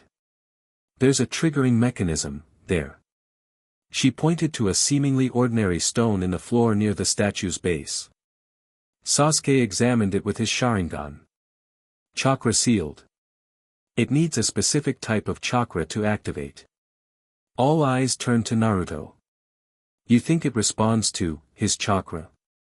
Naruto asked, understanding immediately. Undoubtedly, the Lich King confirmed. My followers would have created safeguards that only I could pass. Taking a deep breath, Naruto approached the stone and placed his hand upon it, allowing a small amount of the cold power to flow through his fingers. The reaction was immediate, ancient symbols lit up across the floor in a pale blue light, spreading outward from the stone in concentric circles. The statue silently slid aside, revealing a narrow staircase leading down into darkness. That was easy, Sakura commented nervously. Almost too easy. It was made for me, Naruto replied, the Lich King's knowledge flowing through him. Or rather, for him. These stairs were meant to be found by the rightful king. They descended cautiously, the air growing noticeably colder with each step. The staircase spiraled downward, far deeper than seemed possible given the tower's visible height above ground. "We must be below the forest floor now," Sasuke observed, his breath fogging in the increasingly frigid air. Hinata, who had taken point with her Byakugan, suddenly stopped. "There's a chamber ahead. The main seal array is there, but..." She hesitated. "There's something else. Something, preserved." They emerged into a vast underground chamber, its ceiling supported by massive stone pillars carved with unfamiliar runes. At the center lay a circular platform, and upon it, encased in a perfect block of clear ice, was a body. Naruto approached slowly, drawn forward by an irresistible pull. The others followed at a respectful distance, sensing the significance of the moment. The figure in the ice was a woman, dressed in elaborate armor similar to what the Lich King had worn in Naruto's vision. Her face was serene, almost sleeping, preserved perfectly by the ancient ice. "Who is she?"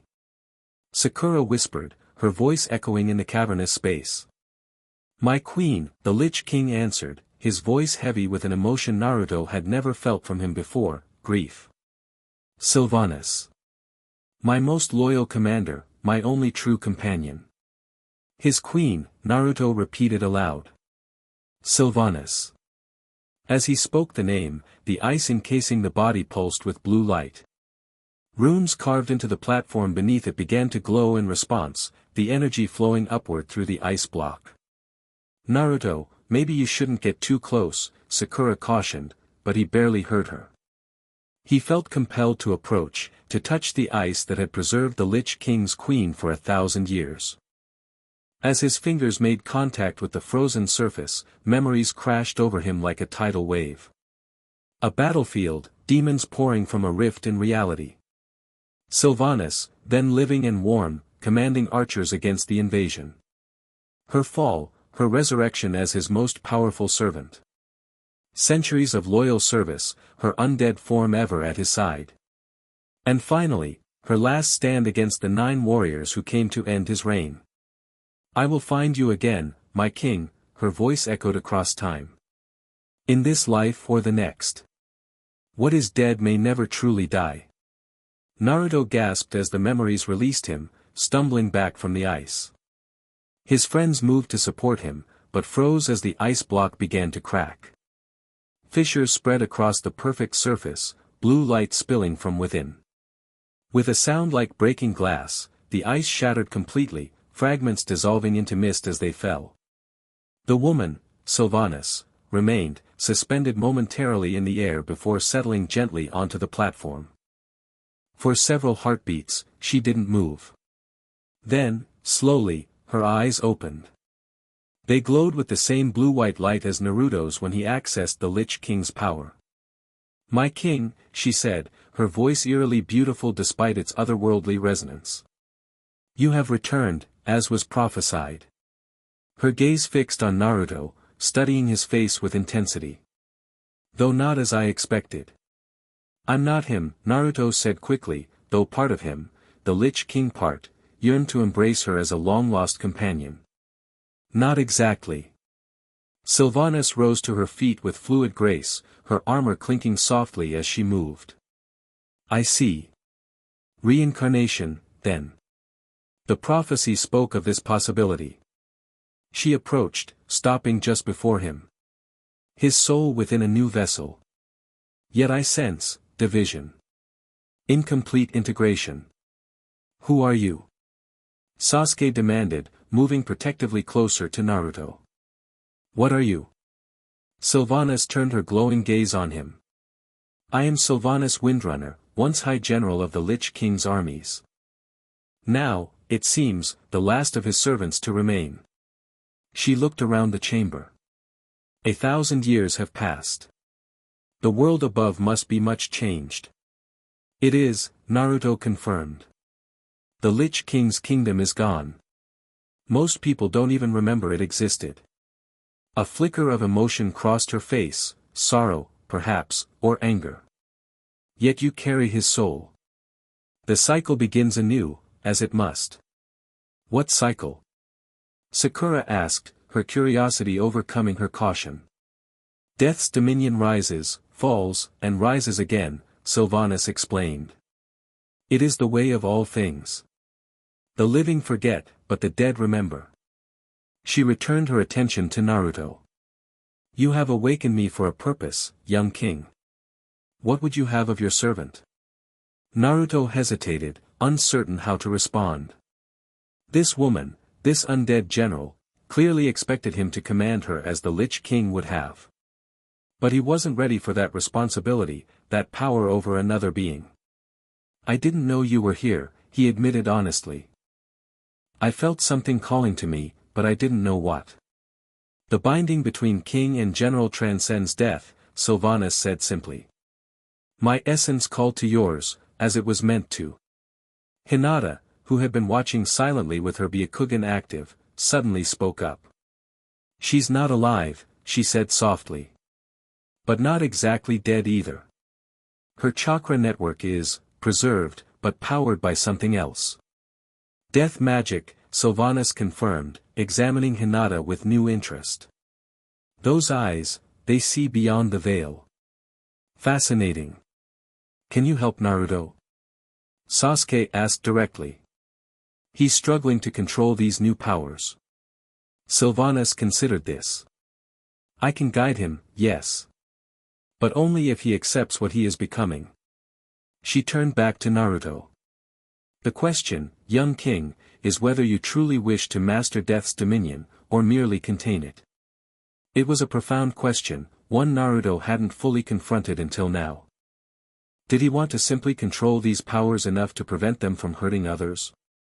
Or did he want to truly embrace them, to become what the Lich King had been, a master of death itself?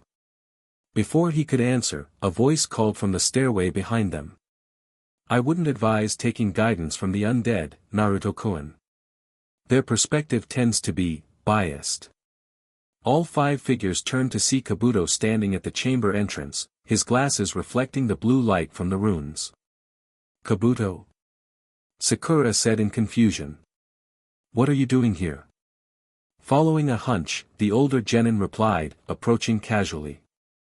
Ancient prophecies coming to fruition tend to create ripples. Detectable by those who know what to look for. Sylvanas moved with startling speed, placing herself between Naruto and the newcomer.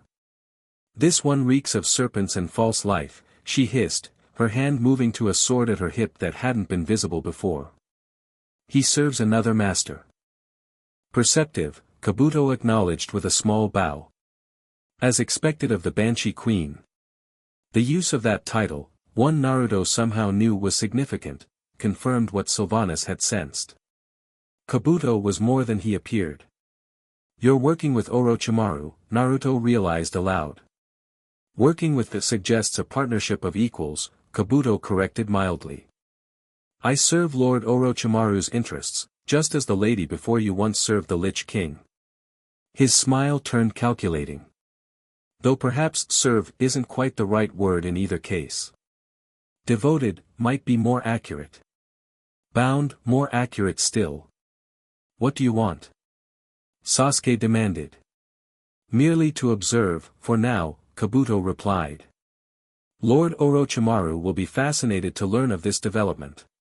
The last royal guard of the Lich King, preserved for a millennium, now awakened to serve his reincarnation. He adjusted his glasses.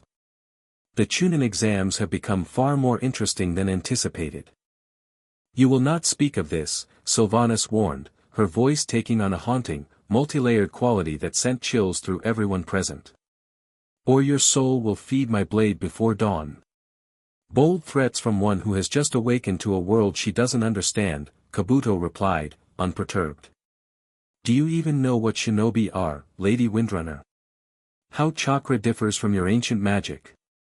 The political landscape of the five great nations? Sylvanas hesitated, and Kabuto's smile widened. As I thought. You are a relic, powerful but obsolete. A general without an army, serving a king without a kingdom. That's enough, Naruto said firmly, stepping forward. Something about Kabuto's dismissive tone towards Sylvanas angered him deeply, both his own protective instincts and the Lich King's indignation at seeing his queen disrespected. Say what you came to say, then leave. Kabuto studied him for a moment, then nodded.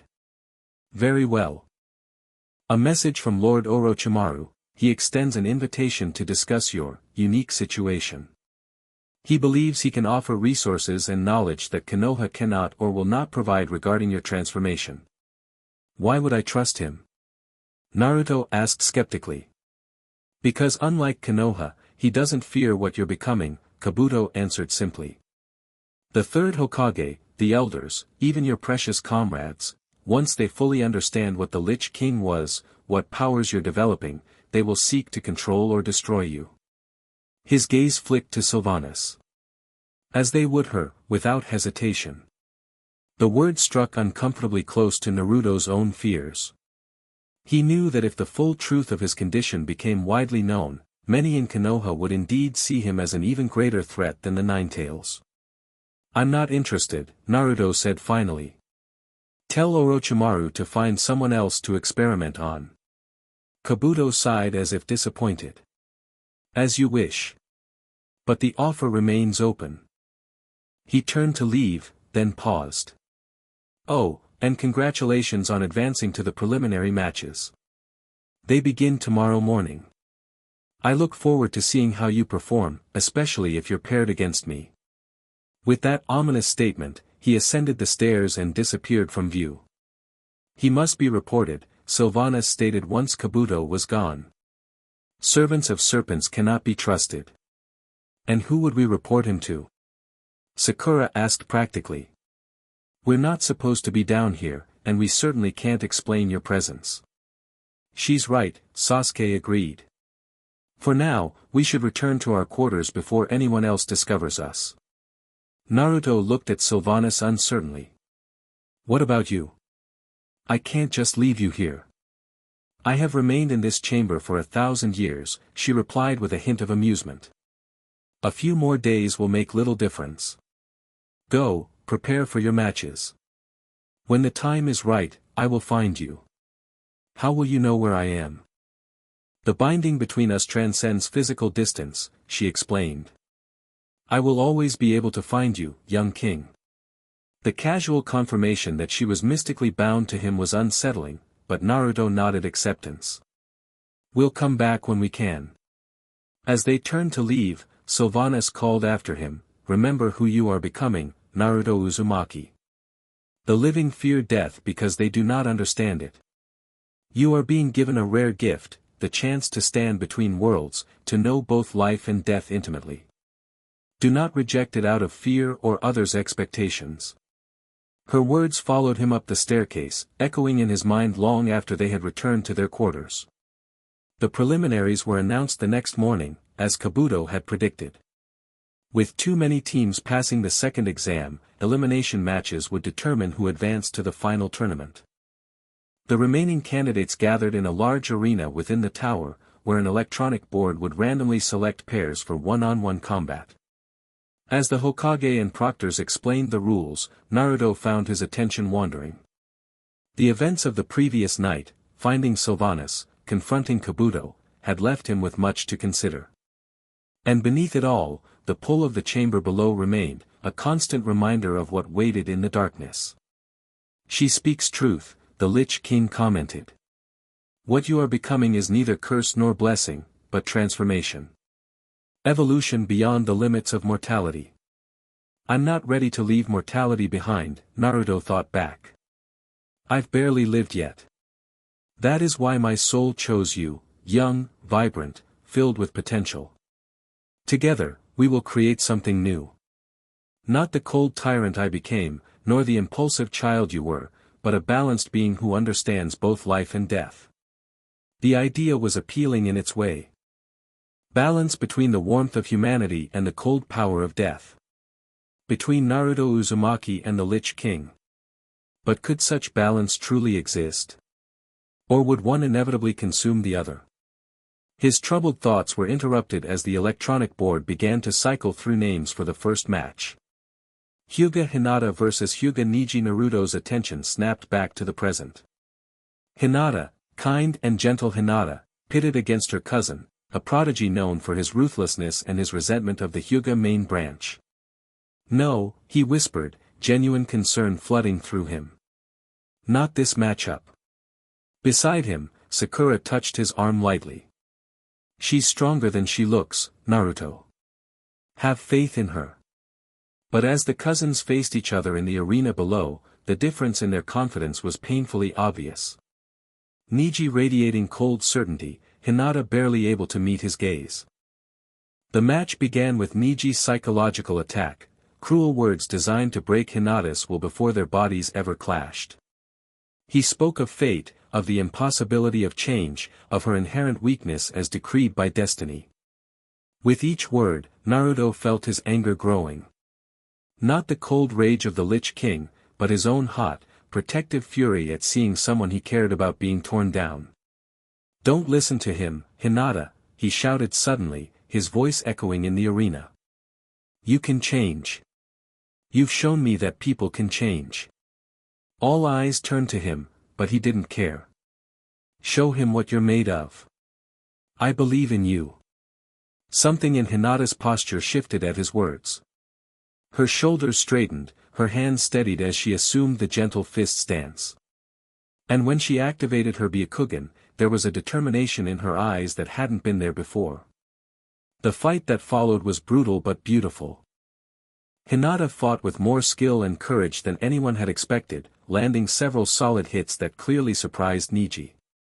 But her cousin's greater experience and natural talent eventually told. A devastating strike to her heart sent her crashing to the ground. Stay down, Niji advised coldly. This is the fate you cannot escape. To everyone's shock, Hinata struggled back to her feet.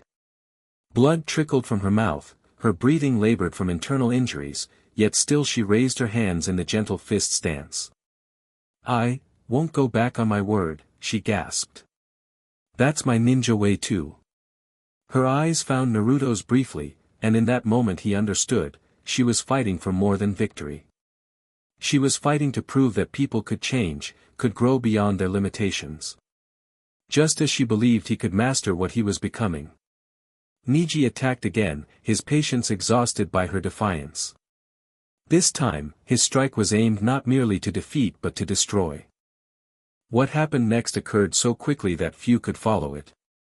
One moment Hinata was about to receive a potentially fatal blow, the next, frost erupted between the cousins, forming a barrier that stopped Niji's palm inches from its target. All eyes turned to Naruto, whose hand was extended, blue-white energy swirling around his fingers. His eyes glowed with that now familiar light, his expression one of cold fury. Enough, he said, his voice carrying that dual-tone quality that marked the Lich King's influence. She has proven her courage. There is no honor in destroying her. Jonin instructors moved instantly to separate the combatants, but the damage was done. Everyone had seen Naruto's inexplicable intervention, the ice created from nothing, the unnatural glow of his eyes. As medical ninja rushed to attend to Hinata, Naruto felt the weight of suspicious stares from all sides. Whispers spread through the gathered genin and officials. Only his teammates and, strangely, Gaara of the Sand seemed unsurprised by the display. Naruto Uzumaki, the proctor called sternly. Interference in an official match is grounds for disqualification. Before Naruto could respond, the Hokage himself raised a hand. Let it pass, Proctor. The match was effectively over. His aged eyes studied Naruto with an unreadable expression. Though I believe young Uzumaki and I will need to have a conversation very soon. Naruto swallowed hard, nodding acknowledgement. The secret was out, or at least, part of it was. Questions would follow, investigations, perhaps restrictions on his participation in the remainder of the exams. But looking at Hinata's unconscious form being carried carefully from the arena, he couldn't bring himself to regret his action. Some things were more important than keeping secrets or advancing in rank. Loyalty to those who show you loyalty, the Lich King approved. This is the foundation of true strength. The electronic board cycled again, selecting the next match. Uzumaki Naruto vs Inuzuka Kiba. Talk about bad timing, Naruto muttered as he made his way down to the arena floor. Kiba was Hinata's teammate, and judging by the furious glare he was receiving, the Inuzuka boy had taken Naruto's display of power as a threat rather than protection. I don't know what freaky jutsu you just used, Kiba growled as they faced each other, his Ninken partner Akamaru growling at his side, but it won't save you from me. No one messes with my teammate. I was trying to help her, Naruto replied, keeping his voice level. Niji was going too far. Save it, Kiba snapped. Hinata told us something was happening to you. Something dangerous. I'm going to make sure you don't hurt anyone else. The accusation stung, especially since Hinata had apparently confided her concerns about Naruto to her teammates. But there was no time to dwell on it as the proctor signaled the start of the match. Kiba attacked immediately, his speed enhanced by his clan's techniques. He moved like a wild animal, unpredictable and fierce, while Akamaru circled to flank Naruto. Under normal circumstances, Naruto would have relied on his shadow clones to even the odds. But after his display with the ice, he knew all eyes were watching for further signs of his unusual abilities. Using the Lich King's powers now would only confirm their suspicions. So he fought conventionally, creating clones to counter Kiba and Akamaru's coordinated attacks, using the academy-taught taijutsu that had always been his weakest skill. It was immediately clear that this approach put him at a disadvantage. Kiba was simply faster, stronger, more technically proficient. His clan techniques allowed him to track Naruto's movements even when surrounded by identical clones, and Akamaru's support made it nearly impossible for Naruto to land a clean hit. A particularly vicious combination sent Naruto crashing into the wall of the arena, blood trickling from a cut on his cheek. As he struggled to his feet, he heard murmurs from the observing genin and jonin. Is that really the same kid who created ice out of nowhere? Maybe it was a fluke. Or maybe he's hiding his true abilities. Kiba approached, confidence evident in his swagger. That all you got, freak? Where's the ice now? The taunt was deliberate, designed to provoke Naruto into using the power they had all witnessed. A trap, reveal his abilities and confirm the suspicions, or continue fighting conventionally and lose. He baits you skillfully, the Lich King observed. But there is a third option. Show them something unexpected. Understanding flowed between them, a plan forming that would neither expose the full extent of his transformation nor require him to lose. Naruto grinned, wiping blood from his chin. You want to see something special, Kiba? Fine. He formed a familiar hand sign, creating 5 shadow clones. But these clones were different, each slightly pale, with a subtle blue tint to their usual orange chakra. Kiba laughed. More clones? That didn't work before, why would it now? Because these aren't normal clones, Naruto replied, his grin widening. The clones attacked in perfect synchronization, their movements more fluid and coordinated than Naruto's usual chaotic style. Where normal shadow clones fought as individuals, these moved as extensions of a single will, his and the Lich King's together. Kiba and Akamaru found themselves outmaneuvered for the first time in the match. When they struck one clone, the others adjusted instantly, exploiting the momentary opening. It wasn't the overwhelming power of ice or death magic, but a subtle application of the Lich King's centuries of tactical knowledge through Naruto's familiar technique. What the? Kiba growled as a clone swept his legs while another simultaneously blocked Akamaru's lunge. The coordinated assault forced Kiba into a defensive position.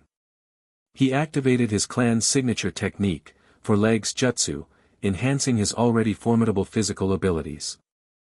With renewed ferocity, he tore through 2 of the clones, dispelling them in puffs of smoke. But as the smoke cleared, Naruto was nowhere to be seen. Above? Kiba looked up, expecting an aerial attack. Below, came Naruto's voice as his hand burst from the floor beneath Kiba's feet, grabbing the Inuzuka's ankle. What happened next shocked everyone watching. Frost spread rapidly from Naruto's hand, encasing Kiba's foot and lower leg in a thin layer of ice. Not enough to cause serious harm, but sufficient to immobilize him momentarily. In that brief window of opportunity, the remaining clones converged, delivering a synchronized combination of strikes that ended with Kiba flat on his back, a kunai at his throat. "Yield," Naruto said simply. Kiba, stunned by both the strategy and the limited but effective use of ice, nodded grudgingly. "I yield." As the proctor declared Naruto the winner, the ice on Kiba's leg cracked and fell away, leaving no damage behind. A calculated display, enough to show control, not enough to appear truly threatening. "How did you do that?" Kiba asked as Naruto helped him to his feet. "That wasn't normal chakra." "It's complicated," Naruto replied honestly. "But I'm not your enemy, Kiba. Or Hinata's. Remember that." As he returned to the viewing area where the other competitors stood, Naruto was aware of the calculating looks from the Jonin instructors and the Hokage himself. His display had been carefully calibrated, showing just enough unusual ability to satisfy curiosity without revealing his true nature. "Smart," Sasuke commented quietly as Naruto rejoined him. "Limited application, tactical focus.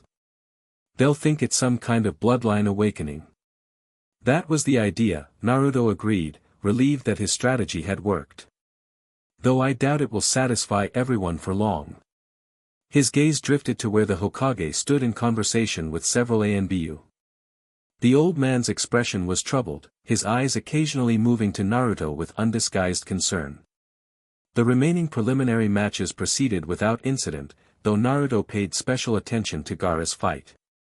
The Sand Genin displayed abilities that, while different in nature, resonated oddly with Naruto's own emerging powers: absolute control over his sand, a seemingly impenetrable defense, and most disturbingly, an aura of death that caused visible discomfort in those around him. "He houses a spirit as well," the Lich King observed. "Though wilder, less disciplined than either myself or the fox. A dangerous one. Another Jinchuriki?" Naruto wondered, recalling what little he knew about the other tailed beasts. "Similar, yet different. His binding is flawed, allowing the entity too much influence. Watch him carefully, young one. He may be ally or enemy, depending on how events unfold." When all the matches were complete, the winners drew lots to determine the pairings for the final tournament, to be held in 1 month's time. Naruto found himself matched against Niji Hyuga, a pairing that sent a chill of anticipation through him. "Fate has given me the opportunity to finish what I started with the main house," Niji commented coldly when the matchups were announced. "And to deal with your interference personally." Naruto met his gaze steadily. "I look forward to showing you how wrong you are about fate, Niji." With the preliminaries concluded, the competitors were dismissed to prepare for the finals. As Naruto moved to leave with his teammates, an ANBU appeared before him. "Uzumaki Naruto," the masked operative said formally. "The Hokage requests your immediate presence." Naruto had expected this. He glanced at Sasuke and Sakura, who both nodded encouragement. "We'll wait for you," Sakura promised quietly. Following the ANBU through the tower corridors, Naruto steeled himself for the coming confrontation. The old man had been like a grandfather to him for as long as he could remember, but this situation went beyond personal connections. As Hokage, Sarutobi had a responsibility to the entire village, a village that might be endangered if Naruto's transformation proceeded unchecked. They arrived at a secure room deep within the tower, where the Hokage waited alone, his aged face grave in the dim light. "Naruto," he greeted as the ANBU left them in privacy. "I think it's time we discussed what's happening to you, don't you?" The weight of the old man's concern was palpable. Naruto took a deep breath, uncertain how much to reveal but knowing that complete deception was no longer an option. "Yes, Lord Hokage," he replied formally. "I think it is." Chapter 3, The Throne of Bones. The Hokage's office within the Forest of Death Tower wasn't his usual space with its panoramic views of Konoha and shelves of scrolls. This room was sparse, functional, a place for wartime decisions, not philosophical discussions. Naruto stood before the old man's desk, hands clasped behind his back to hide their slight trembling. "Tell me everything," Sarutobi said, his weathered face grave in the lamplight. "And know that I ask not just as your Hokage, but as someone who has watched over you since infancy." The gentle reminder of their personal connection loosened something in Naruto's chest. "It started after the wave mission," he began, voice steadier than he expected. "Dreams at first, of an ice throne and a crown of frost. Then physical changes. Cold skin, enhanced senses, strange abilities." The Hokage listened without interruption as Naruto explained the gradually awakening presence within him, the ancient memories surfacing, and finally the encounter with Itachi and the soul-binding ritual. He omitted only Sylvanus' awakening, an instinctive protection of the undead queen who waited below. When he finished, silence filled the room, broken only by the soft tap of the Hokage's pipe against his desk as he considered what he'd heard. "The Lich King," Sarutobi finally said, rolling the title thoughtfully on his tongue.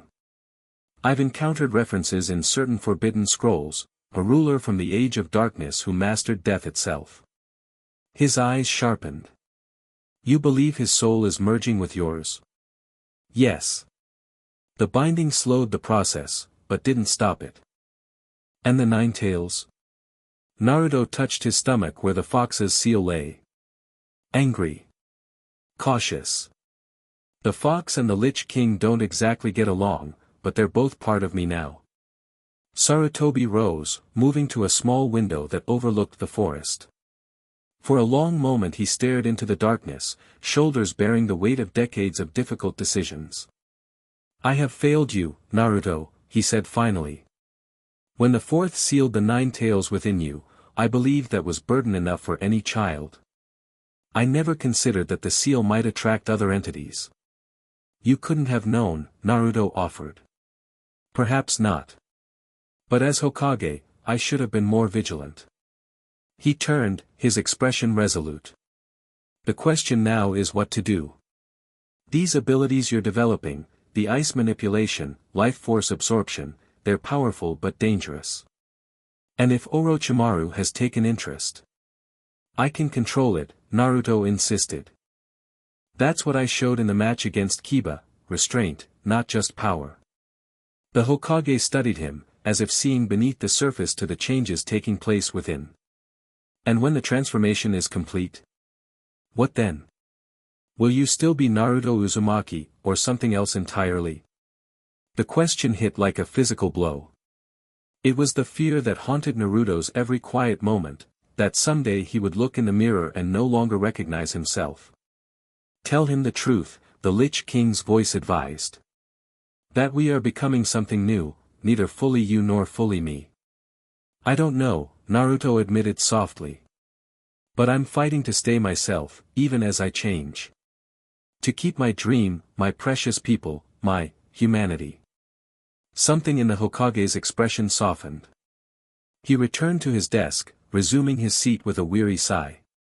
"Then we will help you fight. Konoha abandons neither its shinobi nor its children." Relief washed over Naruto.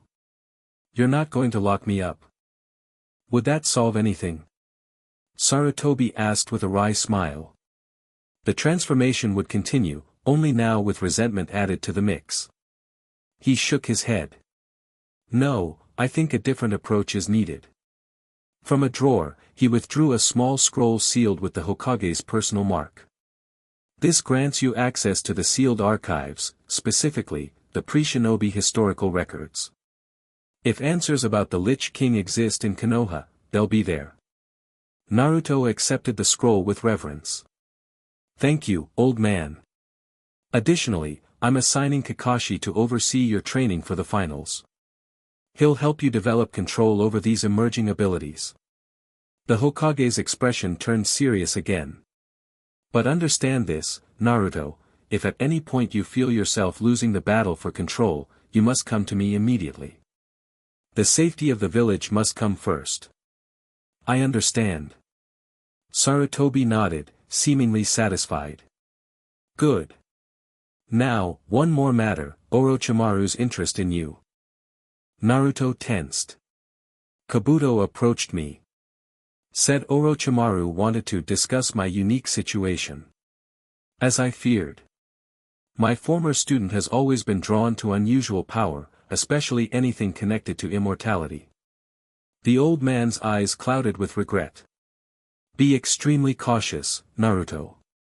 Orochimaru doesn't make offers without expecting something valuable in return. I know. I refused him. He won't accept that answer easily. The Hokage rose again, indicating their meeting was concluding. The finals are 1 month away. Use that time wisely, research, train, prepare. And remember you don't face this alone. At the door, Sarutobi placed a gentle hand on Naruto's shoulder. You've always wanted acknowledgement, Naruto.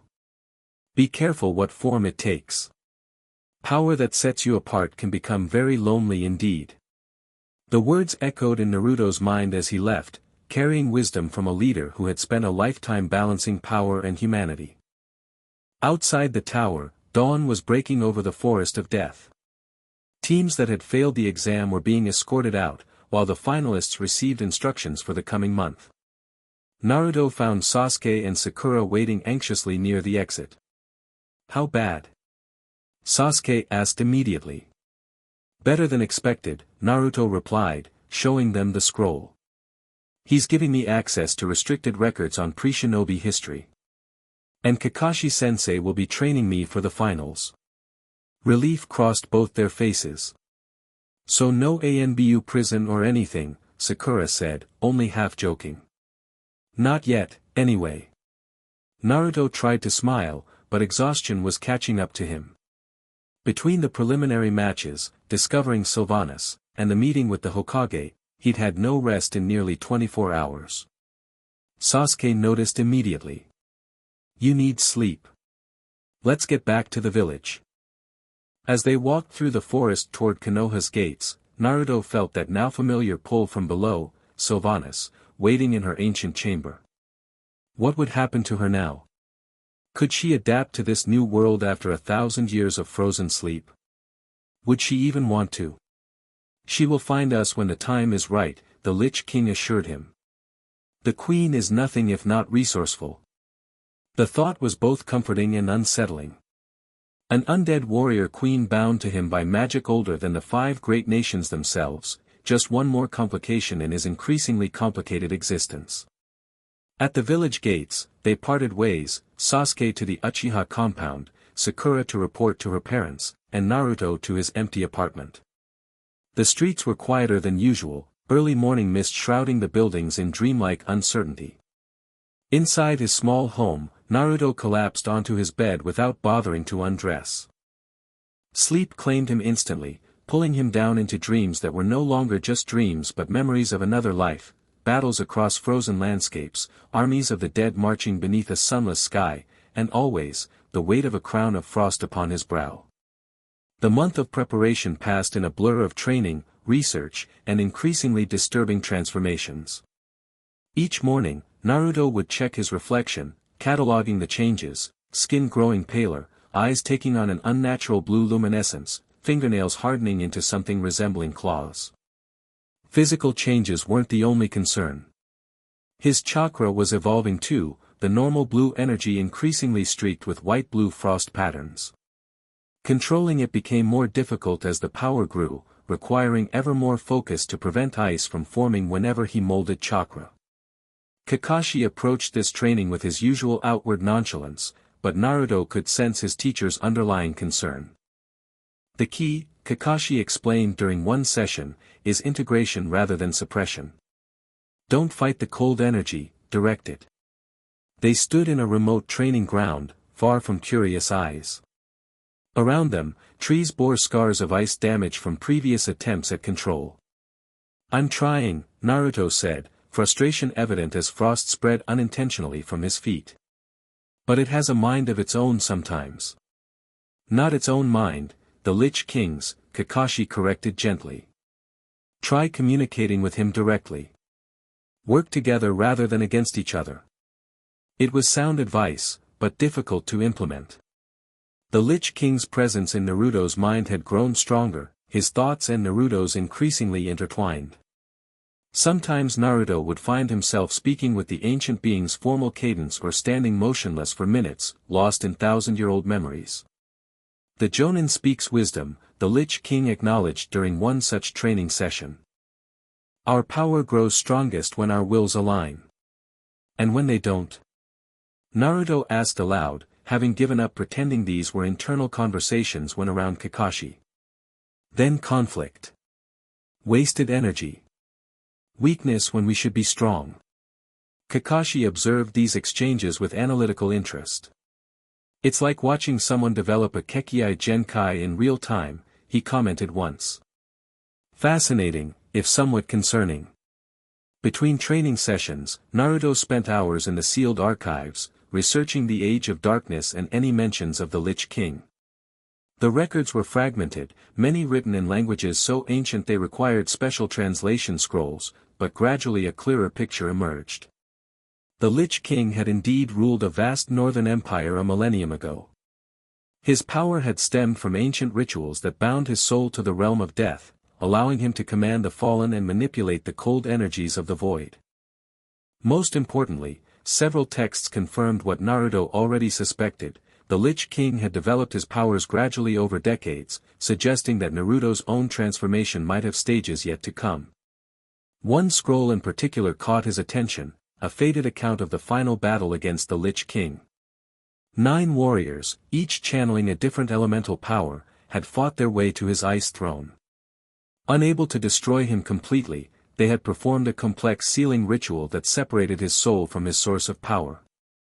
His soul was bound to wander until it found a suitable vessel, Naruto read aloud, fingers tracing the ancient text.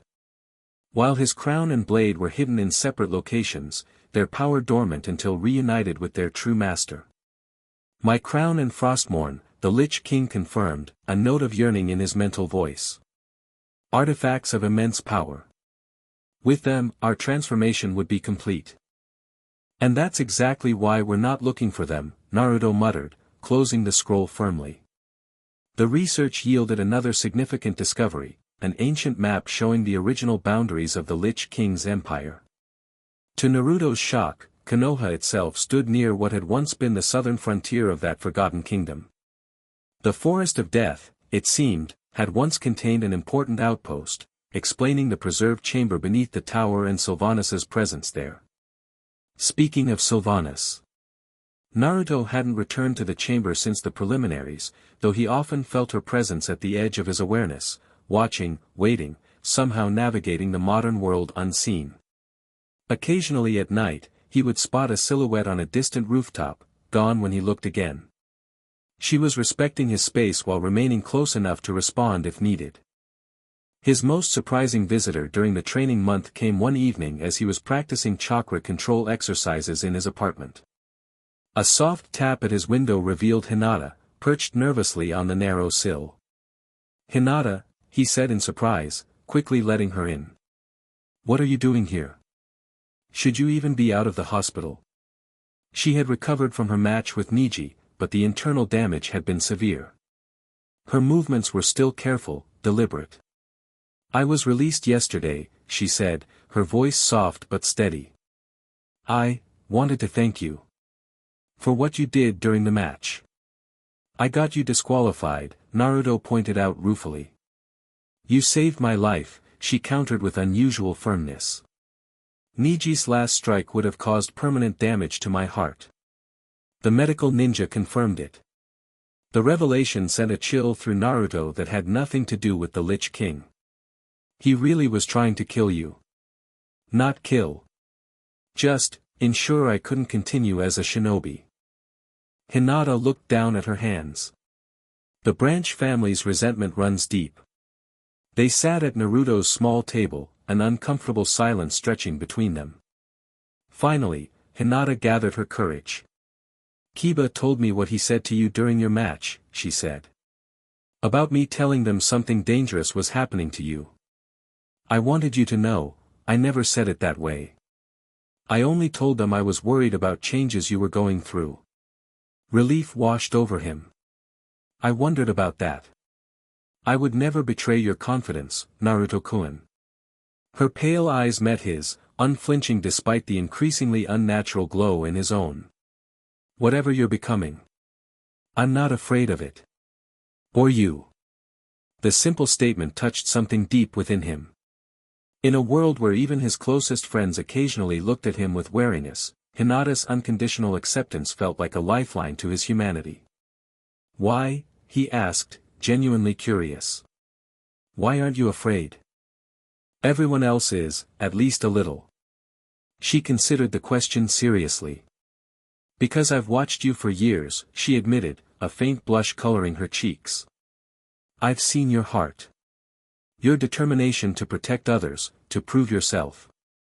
That doesn't come from what's inside you, the fox or this Lich King. It comes from who you are. And if who I am is changing, then I'll get to know the new you, she said simply.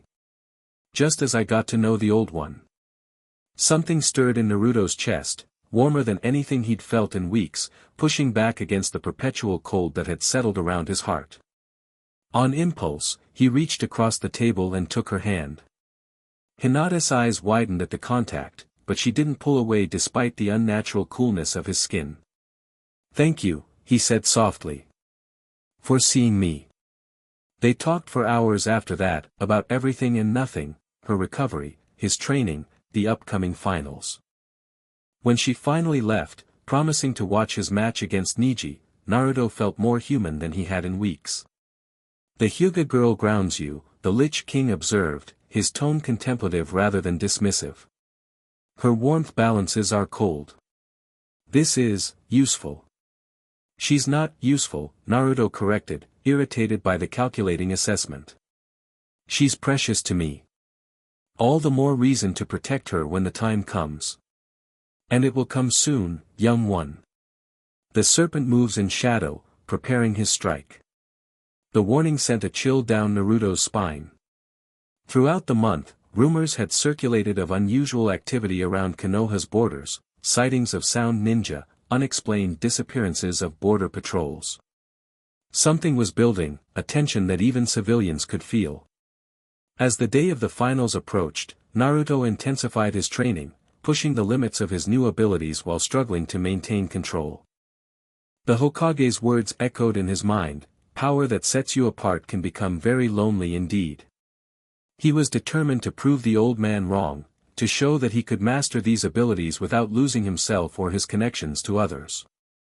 But with each passing day, as ice formed more easily at his command and the whispers of the dead grew louder in his mind, that determination was tested. The night before the finals, Naruto stood on his apartment roof, gazing at the stone faces of the Hokage monument. His father's face looked back at him, the fourth Hokage, who had sealed the nine tails inside his own son, believing in his strength to contain it.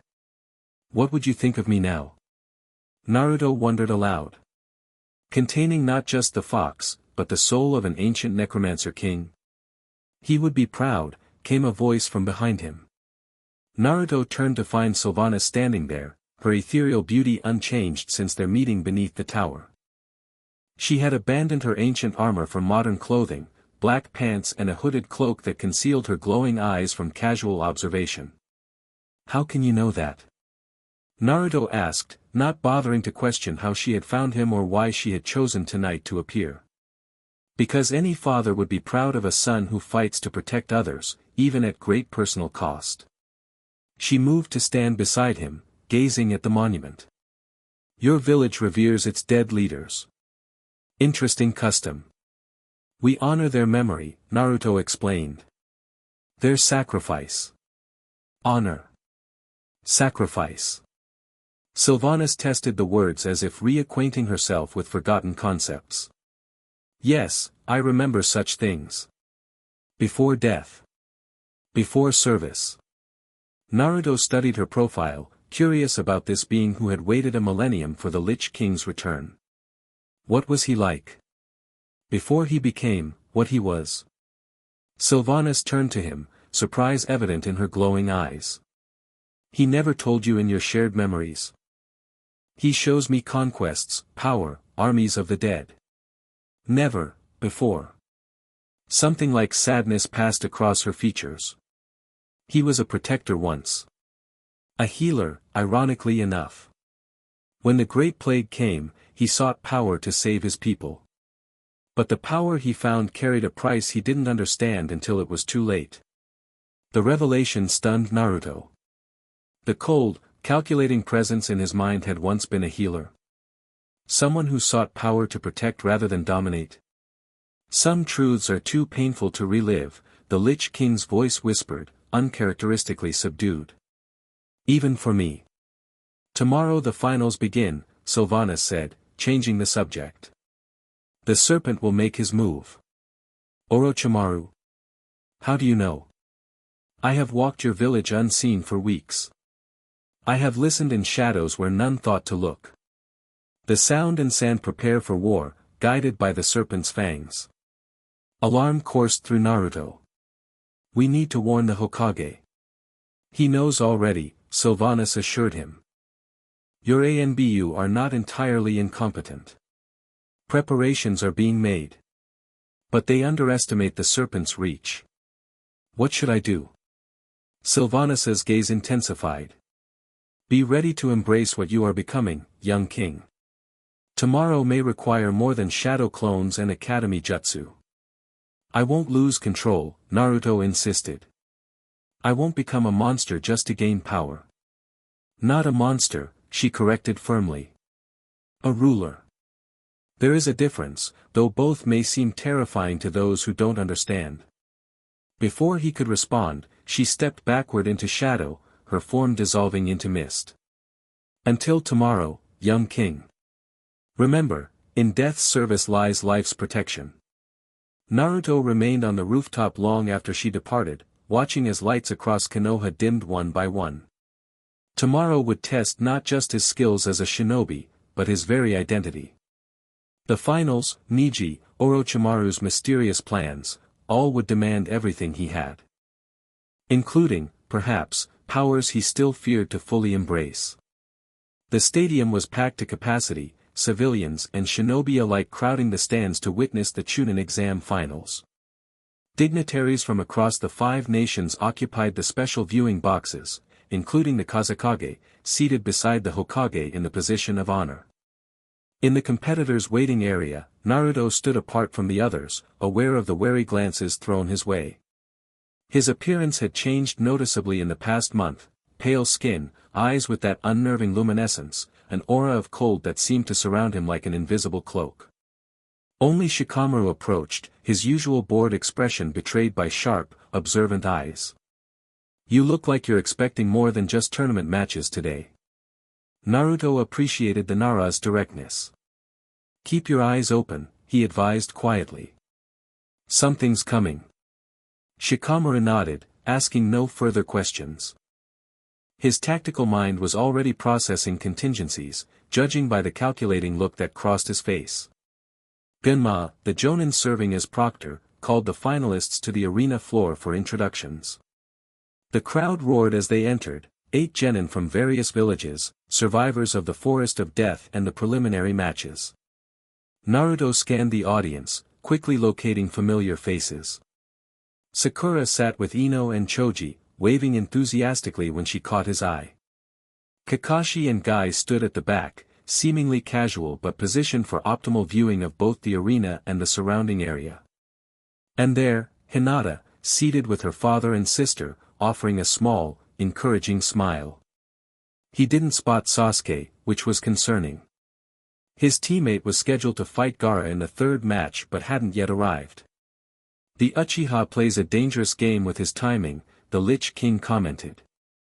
But not as dangerous as the one your Hokage plays with the false Kazekage. Naruto glanced sharply at the dignitary's box. The Kazekage's face was mostly concealed by his traditional headdress, but something about his posture seemed oddly familiar. Before he could dwell on it, Genma announced the first match, Uzumaki Naruto vs Hyuga Niji. All other competitors please return to the waiting area. The arena cleared, leaving Naruto facing the Hyuga prodigy across the dusty battleground. Niji's cold gaze held contempt and something else, curiosity, perhaps, about the strange abilities Naruto had displayed during the preliminaries. Fate has given me the chance to punish both the main house and those who interfere with clan matters, Neji stated, sliding into the gentle fist stance. You should forfeit now. Whatever unusual techniques you possess won't save you from my Byakugan. Naruto met his gaze steadily. You talk a lot about fate for someone so young, Neji. Almost like you're afraid to take responsibility for your own choices. Anger flashed across the Hyuga's face. Good, emotional opponents made mistakes. Begin. Gunma called, leaping clear as the match commenced. Neji attacked immediately, closing the distance with impressive speed. His Byakugan activated, veins bulging around his eyes as he targeted Naruto's chakra network with surgical precision. Naruto created shadow clones, using them as a defensive screen while he assessed his opponent's movements. During the month of training, he had developed strategies specifically for facing the gentle fist style, knowing that direct chakra manipulation would be his greatest vulnerability. Neji dispatched the clones efficiently, his hands blurring as he struck chakra points with perfect accuracy. Your tricks won't work, he called. My eyes see the real you clearly. He sees chakra, but not all forms of energy, the Lich King advised. Death's power flows differently than the living energy he's trained to track. Understanding the suggestion, Naruto altered his approach. As Neji dispersed the last clone and lunged for him, Naruto channeled a thin stream of the Lich King's cold energy alongside his normal chakra. The effect was immediate. Neji's strike connected, but his eyes widened in shock as the chakra point he targeted remained open, the cold energy flowing around the blockage like water diverted around a stone. Impossible, he muttered, pressing the attack with increased intensity. What kind of chakra is this? Not all power is chakra, Neji, Naruto replied, allowing more of the cold energy to flow. Frost formed where Neji's fingers struck, spreading up the Hyuga's arms. Some comes from places your eyes can't see. The crowd murmured as the temperature around the combatants visibly dropped, mist forming in the warm spring air.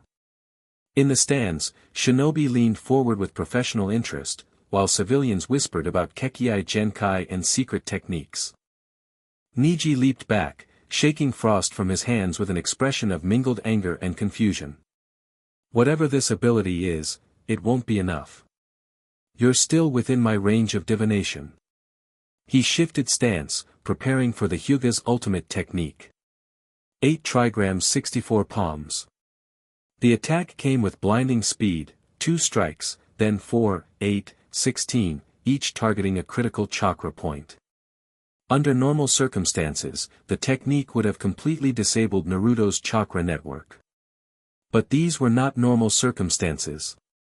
As the strikes landed, Naruto channeled the Lich King's power to protect his vital points while allowing superficial hits to connect.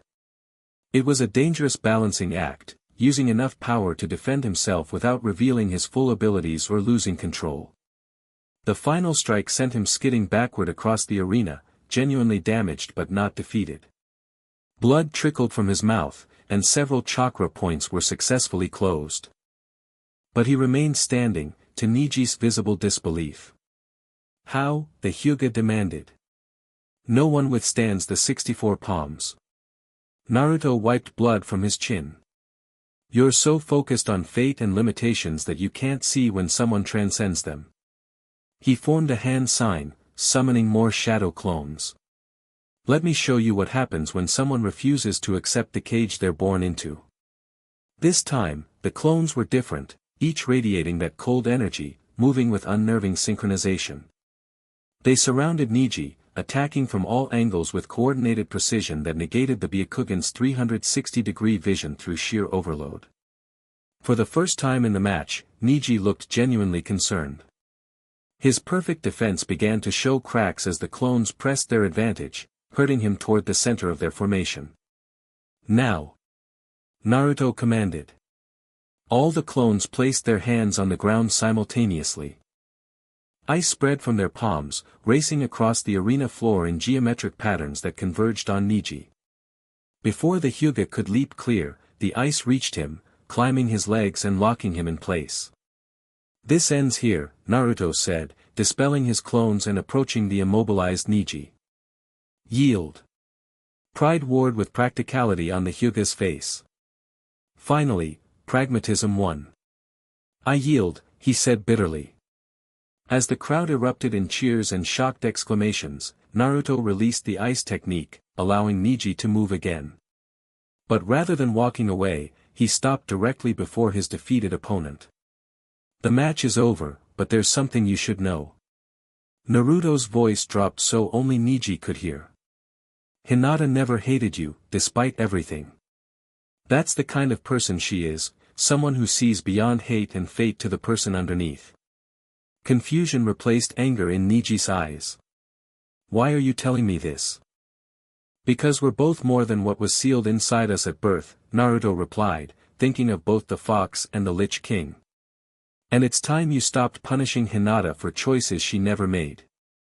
He extended his hand, an offer of reconciliation that hung between them like a challenge. After a long moment, Neji took it, his expression thoughtful rather than defeated. As Genma declared Naruto the winner, the stadium's atmosphere shifted from mere entertainment to something more charged. Whispers spread about the strange ice techniques, about the genin with powers unlike anything seen in recent tournaments. In the Hokage's box, Naruto noticed the Kazekage leaning forward with unusual intensity, his gaze fixed on Naruto with an interest that sent warning signals through his mind. The serpent watches from borrowed skin, the Lich King confirmed. Hungry for what he cannot understand. The observation confirmed Naruto's suspicions about the Kazekage's true identity. He caught the Hokage's eye briefly, attempting to convey his concern, but the old man gave an almost imperceptible nod. He already knew. As Naruto left the arena floor, he passed Shikamaru heading down for the second match against the Sand Kunoichi Temari. Watch the Kazekage, he murmured. It's not who it seems to be. Shikamaru's eyes narrowed slightly, the only indication he'd heard, before he continued toward his match with his characteristic slouch. In the competitor's waiting area, Gaara stood apart, his emotionless eyes following Naruto's every movement. The Sand Genin's aura had grown more disturbing over the past month, bloodlust barely contained beneath a veneer of control. You're different, Gaara stated flatly as Naruto approached. Not human. Not entirely. Coming from anyone else, the observation might have been offensive. From Gaara, it was simply accurate. So are you, Naruto replied quietly. The difference is, I'm fighting what's inside me. You've surrendered to it. Something flickered across Gaara's face, surprise, perhaps, at being so clearly seen. Mother wants your blood. Says it smells of power and death.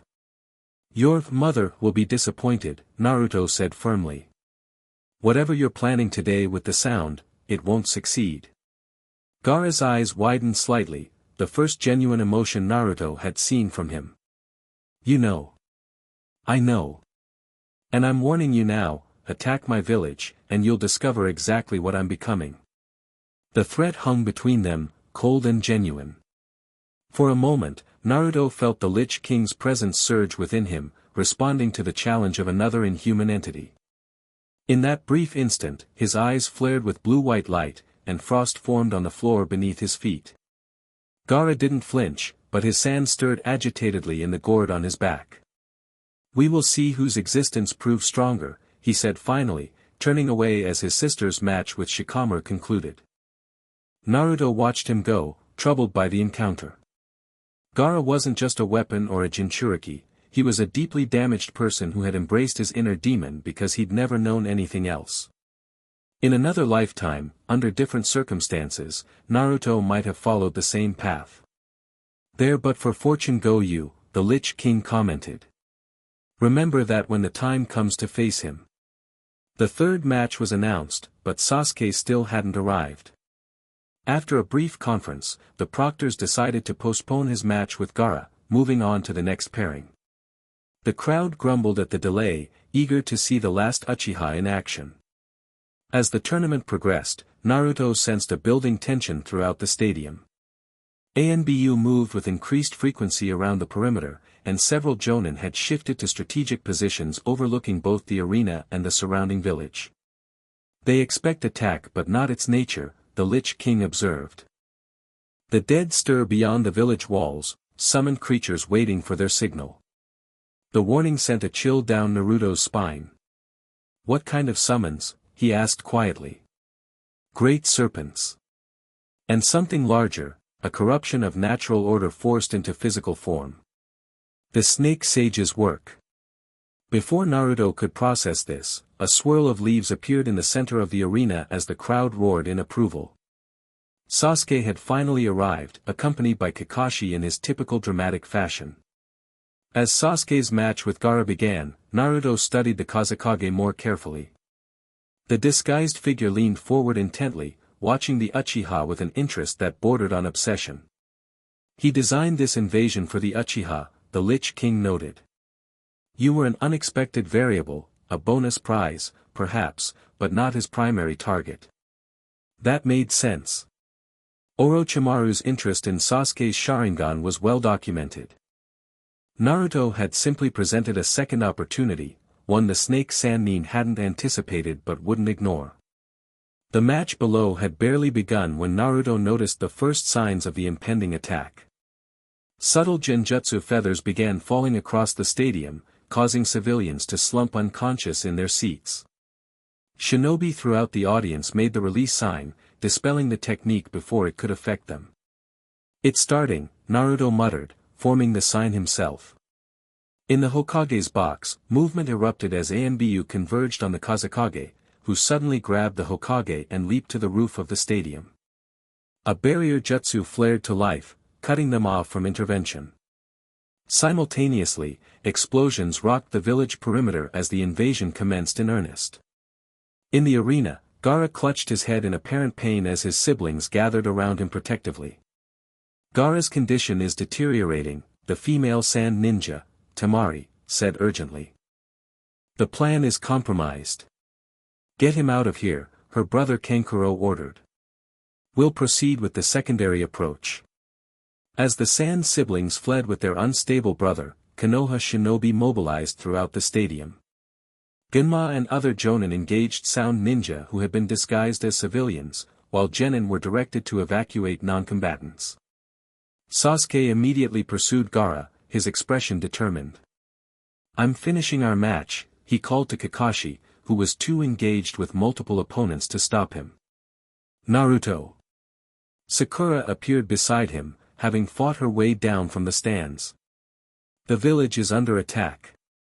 Sound and Sand forces are coming through the west wall. And not just human forces, the Lich King warned.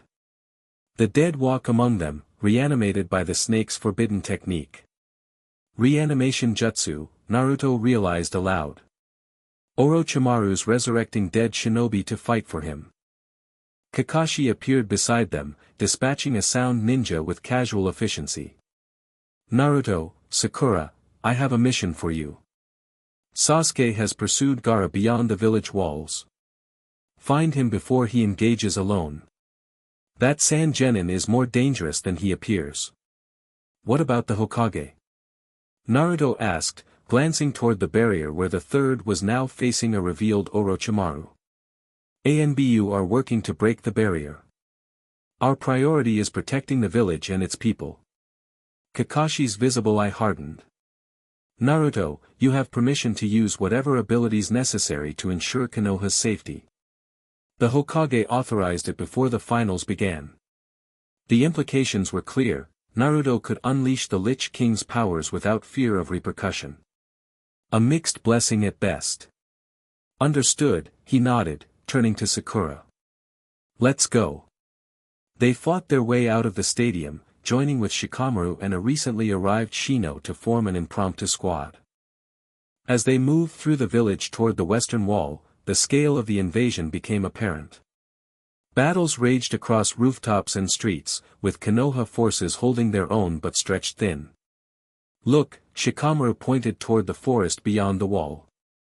What is that? A massive three-headed snake was smashing through Konoha's outer defenses, crushing buildings and shinobi alike. And riding atop it, reanimated shinobi, Naruto confirmed grimly, recognizing the unnatural pallor and black scara eyes of the figures directing the summon. Orochimaru's using the dead against us. How do we fight that? Sakura asked, horror evident in her voice. A cold certainty settled over Naruto. With their own tactics. He stepped forward, hands forming seals that came not from academy training but from the Lich King's ancient knowledge. The air around him crystallized as he channeled more of the cold power than he had ever dared use before. What are you doing? Shino asked, insects buzzing agitatedly around him in response to the unnatural energy. Fighting death with death, Naruto replied, his voice deepening as the Lich King's presence surged forward. Get to Sasuke. I'll handle the snake and its masters. Before his teammates could protest, Naruto leaped to the top of the wall, directly in the path of the advancing serpent. Power coursed through him, cold, ancient, and undeniably exhilarating. Together, the Lich King's voice resonated through his mind. As one. For the first time, Naruto didn't fight the merging of their wills. He embraced it, accepting the ancient being's power and knowledge while maintaining his own purpose and identity. Not surrender, but partnership. Blue-white energy erupted around him, visible to all who watched. Frost spread in intricate patterns across the wall beneath his feet. When he spoke, his voice carried across the battlefield with unnatural clarity. Servants of the snake, he addressed the reanimated shinobi. You have forgotten your true master. Death answers to the Lich King alone. He thrust one hand toward the fallen Konoha ninja who littered the ground around the giant snake, casualties of its initial assault. Blue energy pulsed from his palm, sinking into the bodies like moonlight into water. For a heartbeat, nothing happened. Then, one by one, the fallen began to rise. Unlike Orochimaru's reanimations with their cracked skin and soulless eyes, these risen shinobi maintained their appearance from life, distinguishable only by the blue glow that emanated from their eyes, the same light that now shone from Naruto's. Defend your home, he commanded. As you did in life, so shall you in death. The raised Konoha ninja moved with purpose, attacking the giant snake and its reanimated controllers. They fought with all the skill they had possessed in life, enhanced by the unnatural strength of undeath. On the wall beside Naruto, a figure materialized from mist, Sylvanas, still clad in modern clothing but with her bow now manifested in her hands. The true king asserts his claim, she observed, satisfaction evident in her voice. The pretender's puppets cannot stand against your will. Help me end this, Naruto replied, extending his awareness across the battlefield. He could feel every fallen shinobi, every life extinguished in the invasion, each a potential soldier in Death's army. Sylvanas notched an arrow that glowed with the same blue energy. Command, and I obey. As the battle raged across Konoha, word spread of the strange phenomenon at the western wall, the genin finalist commanding an army of the fallen, turning the invaders' own tactics against them. Some shinobi recoiled in horror at the necromantic display, while others welcomed any advantage against overwhelming odds. The giant snake eventually fell, brought down by the combined efforts of Naruto's raised forces and Konoha's living defenders. As it crashed to the ground, its reanimated controllers found themselves overwhelmed by opponents who, like them, could not be killed by conventional means. But the invaders had penetrated deep into the village. Reports reached Naruto of civilians trapped in collapsed buildings, of academy students cornered by sound ninja, of hospital staff defending wounded against relentless assault. Your power grows with each soul that passes, the Lich King reminded him. The fallen can be raised to save the living. The suggestion was pragmatic but crossed a line Naruto had hoped to avoid, actively using the dead as tools rather than allowing the already fallen to protect their home. Yet as reports of casualties mounted, the distinction began to blur. I won't become what you were, Naruto insisted, even as he expanded his influence, raising more defenders from among the invasion's victims. This is temporary. To protect, not conquer. Intent matters, the ancient being acknowledged. Perhaps that is the difference between us, why you may succeed where I failed. The unexpected concession gave Naruto pause, but there was no time to dwell on it. A massive surge of malevolent chakra erupted from the forest beyond the village. Gaara, Naruto realized, transforming into whatever entity he contained. Sasuke, he muttered, knowing his teammate would be directly in the path of that transformation. Sylvanas followed his gaze. Go. I will command the fallen here. Naruto hesitated, uncertain if he could trust her with such power. They follow your will, not mine, she reminded him. I merely direct what you have already raised. With a nod, Naruto departed, leaving his undead queen to continue the defense of Konoha's western approach. As he raced through the forest toward Gaara's transformation, he maintained his connection to the raised defenders, feeling each movement, each victory and loss among their ranks. He found Sasuke badly injured, collapsed against a tree trunk as a partially transformed Gaara, now sporting a massive sand arm and grotesque facial features, prepared to deliver a killing blow. Sakura lay nearby, pinned to another tree by a giant sand hand, unconscious or worse. Enough! Naruto shouted, landing between Sasuke and the sand Jinchuriki. Gaara's distorted face twisted in a cruel smile. At last! Mother has been waiting for you, Deathwalker. Let them go, Naruto demanded, cold power swirling around him. This is between us now. The transformed genin laughed, a chilling sound that echoed through the forest. Yes. Let us see whose existence proves stronger. Whose purpose is more absolute. Purpose? Naruto questioned, genuinely curious despite the danger. What purpose drives you, Gaara? To kill. To validate my existence through the destruction of others. Sand swirled around him as the transformation progressed further, his body morphing into something less human with each passing second. What is yours, Deathwalker? The question struck deeper than Gaara could know. What was Naruto's purpose now? Was it still to become Hokage? To protect his precious people? Or was it evolving into something else as the Lich King's influence grew within him? To protect, he answered finally, certainty flowing through him. Not just those I love, but all who live beneath the shadow of death. To stand between worlds as both guardian and guide. The answer came from both parts of him, Naruto's fierce protectiveness and the Lich King's ancient understanding of death's true purpose. Gaara's transformed face registered surprise, then dismissal. Pretty words for a weakling bound by connections to others. Let me show you true strength. The attack came with overwhelming force, sand shaped into spears and claws, driven by the inhuman entity Gaara contained.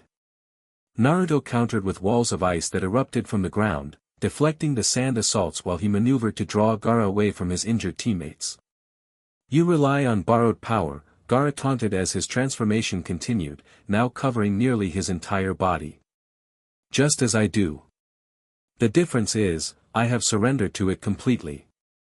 That's not strength, Naruto countered, frost gathering around his hands as he prepared a more aggressive defense. It's weakness. True strength comes from partnership, not surrender. As if to prove his point, he channeled both types of chakra simultaneously, the Ninetales' fierce energy and the Lich King's cold power, creating a swirling vortex of red and blue-white energy that expanded outward, pushing back Gaara's sand with raw force. The display shocked the sand Jinchuriki momentarily. Impossible. Two entities within one vessel, both under control. Naruto pressed his advantage, forming hand signs that combined traditional ninjutsu with the Lich King's ancient magic. Ice release, frozen reaper scythe. From the swirling energies, a massive scythe of ice materialized in his hands, the symbolic weapon of death itself, its blade glowing with that now familiar blue light. With unexpected skill, Naruto wielded it against Gaara's transformed state, slicing through sand constructs that should have been impervious to physical weapons. How?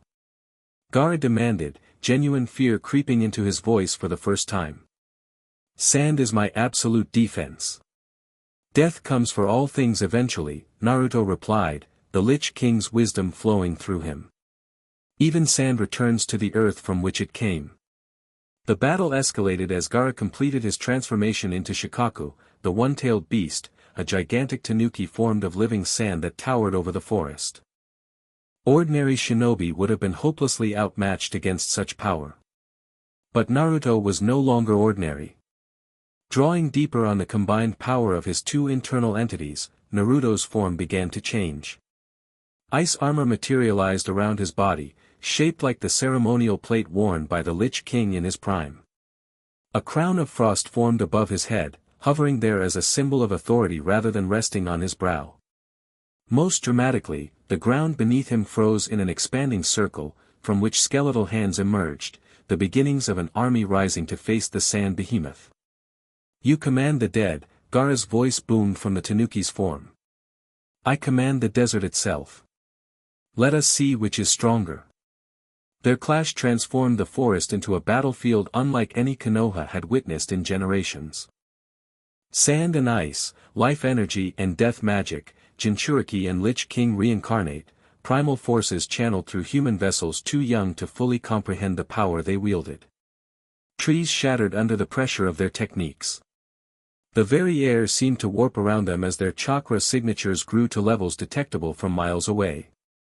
In the village, those with sensory abilities paused in their own battles, turning toward the forest with expressions of awe or terror. The Hokage himself, still locked in combat with Orochimaru atop the stadium, felt the collision of powers and understood immediately what was occurring. "Your protege faces the one tail," Orochimaru observed with malicious delight. How fascinating to witness the birth of a new power in response to such pressure. The boy becomes something beyond Jinchuriki, doesn't he? He becomes what Konoha has always created, the third replied, forming seals for another attack. A protector, not a weapon. Back in the forest, Naruto found himself at a crucial juncture. Gaara's transformation had progressed to its final stage, with the sand genin visible at its forehead, performing a technique to give Shikaku complete control. To counter such power would require full access to the Nine Tails, something Naruto had always resisted, or complete surrender to the Lich King's power. Neither option appealed to him. "There is a third path," the Lich King suggested. "One neither of us has walked before. True integration, not domination." The concept resonated with Naruto. Not Naruto Uzumaki suppressing the Lich King, nor the Lich King consuming Naruto's identity. Something new, a being who embodied both life's passion and death's wisdom, both human connection and transcendent power. As Shikaku prepared a massive chakra blast aimed directly at the unconscious forms of Sasuke and Sakura, Naruto made his decision. "I accept what I am becoming," he declared, power surging through him as the last barriers between his consciousness and the Lich King's dissolved. "Not your vessel, not your reincarnation, but your evolution. The next stage in death's understanding of life." The transformation was immediate and dramatic. The ice armor solidified, becoming more ornate yet lighter, shaped to Naruto's smaller frame rather than mimicking the Lich King's original form. The crown of frost descended, touching his forehead and sending shock waves of power through his entire being. Most significantly, the spectral form of the Lich King appeared briefly beside him before merging into his body, not as a separate entity taking control, but as an aspect of himself being fully integrated. When Naruto spoke again, his voice carried perfect harmony between his natural tone and the Lich King's deeper resonance. "I am the guardian of the veil, the bridge between worlds. And you, Shikaku, have forgotten your purpose." With a gesture, the ground for a mile in every direction transformed into a field of ice. From this frozen earth rose an army unlike any before seen in the Five Nations, not just recently fallen shinobi, but warriors from across time, their spectral forms materializing from the realm of death itself.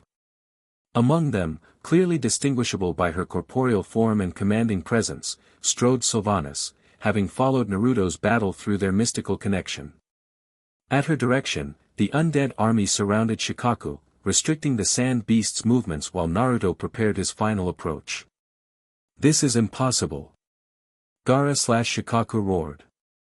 "The dead do not walk at a human's command." "I am not merely human anymore," Naruto replied, rising into the air on a platform of ice. Just as you are not merely vessel. With speed that defied tracking, Naruto appeared before Gaara, hovering directly in front of the human portion of the giant tanuki. The Sand Genin's eyes widened in fear and confusion. "What are you?" he whispered. "Someone who understands loneliness," Naruto answered, his voice softening. "Someone who knows what it means to contain something greater than yourself. Someone who chose a different path than surrender." He placed his hand on Gaara's forehead, channeling not the cold power of death but something warmer, understanding, connection, the fundamental recognition of another's pain. "You don't have to be a weapon, Gaara. You don't have to kill to prove you exist." Blue-white energy flowed between them, but it didn't harm. Instead, it created a momentary bridge between their minds, allowing Gaara to feel what Naruto had discovered. There is strength in protecting others. The connection lasted only seconds, but its impact was profound. Gaara's eyes cleared, the bloodlust receding as something long buried, his human heart, responded to Naruto's insight. "How can you be so strong?" he asked, genuine confusion in his voice as his transformation began to recede.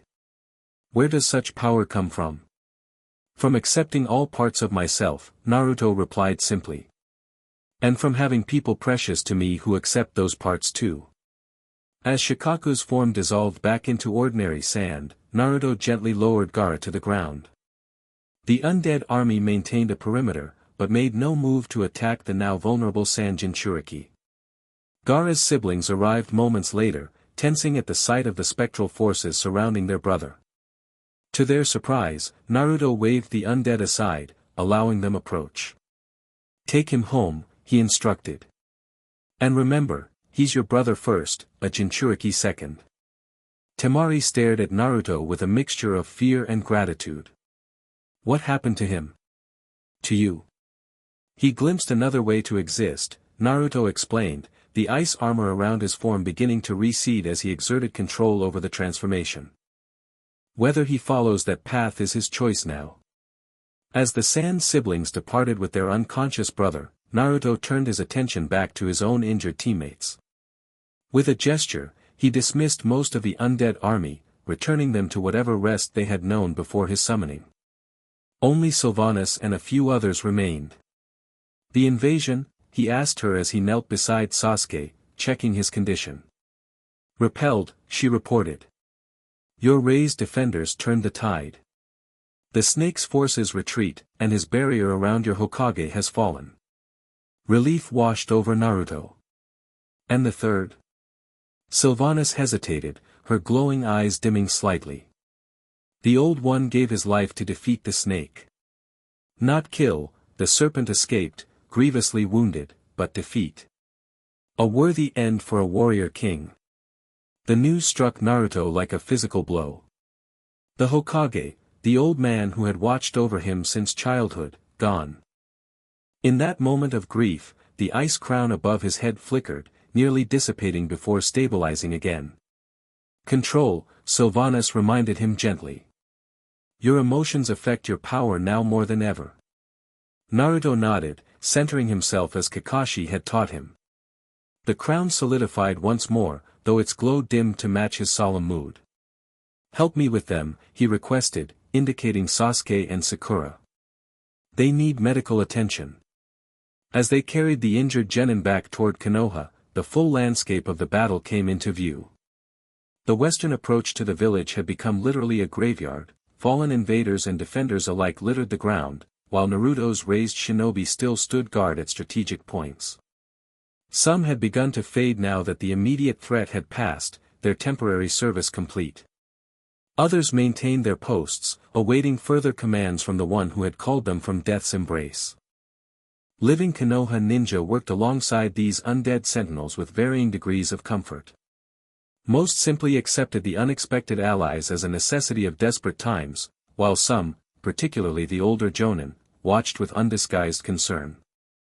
Naruto understood their unease. What he had done, raising the dead on such a scale, violated natural law as shinobi understood it. That he had done so to protect the village didn't change the fundamental wrongness many would feel about such power. They fear what they don't understand, Sylvanas observed, noting the wary glances thrown their way. Fear will become respect in time. Or obedience. I don't want either from fear, Naruto replied firmly. I protected the village today. Tomorrow I'll release those I raised so they can return to proper rest. This was emergency, not policy. Sylvanas studied him with renewed interest. You continue to surprise me, young king. The original Lich King would have seen today as an opportunity to establish dominion. I'm not him, Naruto said simply. I have his power, his memories, but my own heart. They reached the village gates, where a crowd had gathered, shinobi, civilians, medical ninja treating the wounded.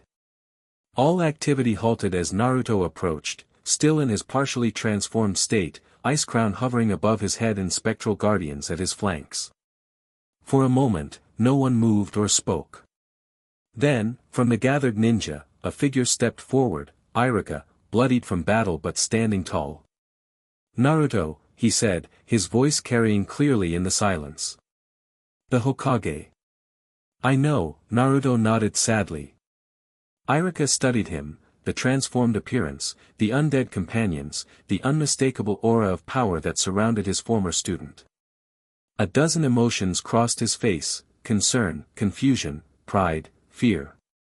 Finally, he did the last thing anyone expected. He bowed deeply. Thank you for protecting the village, he said formally. Many lives were saved by your actions today. The simple acknowledgement broke the tension. Medical ninja rushed forward to take charge of Sasuke and Sakura, while other shinobi approached to report on the invasion's status and remaining threats. Naruto released his transformation, allowing the ice armor to dissipate and the crown to fade. His appearance remained changed, pale skin, luminescent eyes, an undeniable otherworldliness, but the visible manifestation of the Lich King's power receded under his control. With a gesture, he dismissed the remaining undead guardians, sending them back to their rest with silent gratitude for their service. Only Sylvanas remained, watching the proceedings with calculating eyes. What happens now? She asked quietly as Konoha reorganized around them.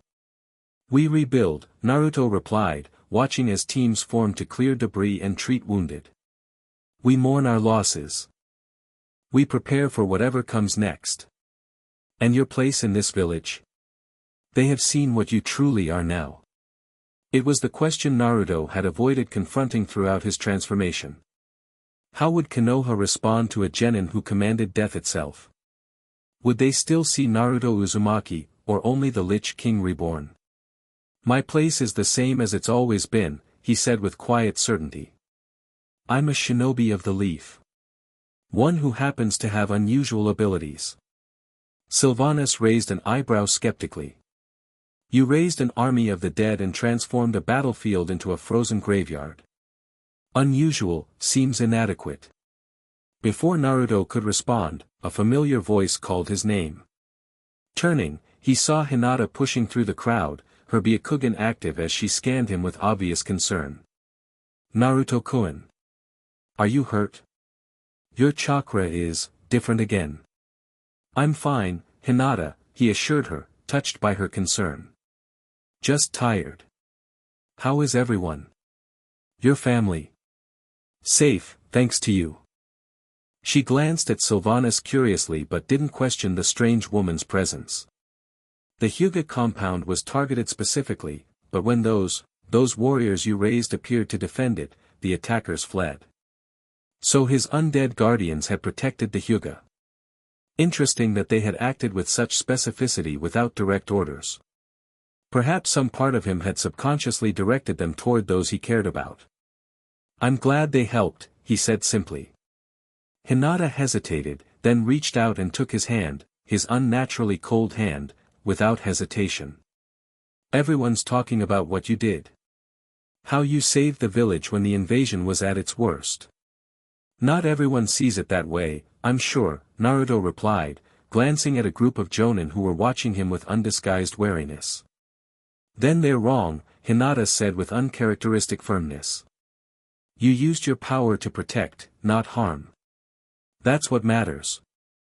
Her unwavering faith warmed something deep within him, something the Lich King's cold power had touched but not extinguished.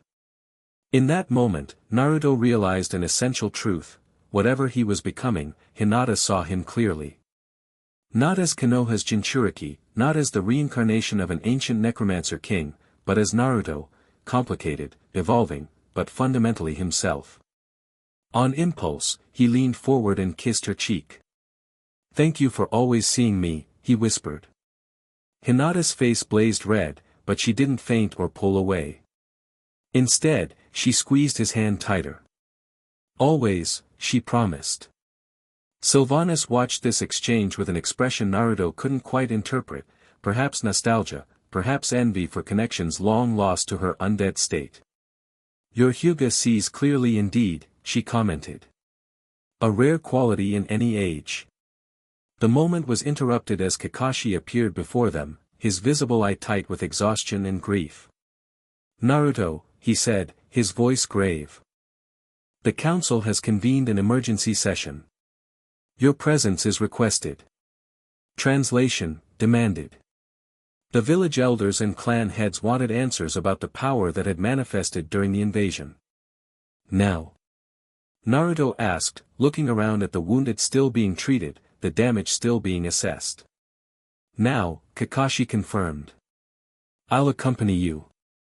Naruto nodded, understanding the necessity. He turned to Hinata. "I have to go. Will you?" "I'll be here," she assured him. "When you're finished." With a final squeeze of her hand, Naruto followed Kakashi toward the administrative building, which had remarkably survived the invasion intact. Sylvanas fell into step beside him, ignoring Kakashi's questioning glance. "The queen accompanies the king," she stated simply when the Jonin opened his mouth to object. "Particularly when he faces a court that may not recognize his crown." Kakashi sighed but didn't argue further. "Just, try not to threaten anyone important," he muttered. The council chamber was crowded when they arrived, clan heads, elders, Jonin commanders, all gathered in barely controlled chaos. Conversations halted abruptly as Naruto entered, his changed appearance and the undead queen at his side drawing all eyes. Koharu and Hamura, the elderly advisors who had served alongside the third Hokage for decades, sat at the head of the table. Beside them, Danzo Shimura observed with his single visible eye, his expression unreadable but intent. "Uzumaki Naruto," Koharu began formally.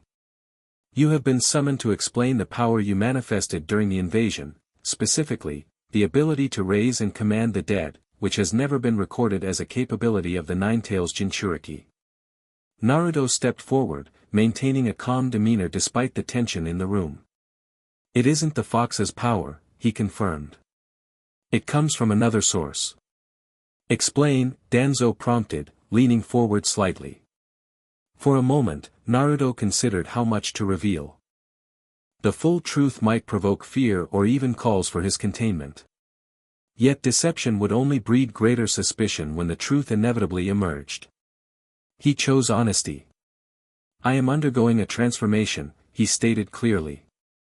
"My soul is merging with that of an ancient being known as the Lich King, a ruler from before the founding of the hidden villages who commanded powers over ice and death."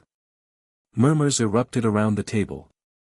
Some faces showed disbelief, others alarm, a few, particularly among the older clan heads, recognition of the name. "The Lich King is a legend," Hamura objected. "A cautionary tale from the Age of Darkness." "All legends have roots in truth," Hayashi Hyuga responded, his Byakugan briefly activating to study Naruto. "And what stands before us is no tale. His chakra network has fundamentally altered. It now carries the signature of both the Nine Tails and something else. Something ancient. And who is this?" Koharu demanded, indicating Sylvanas with obvious suspicion. Sylvanas Windrunner, the undead queen, introduced herself with regal bearing.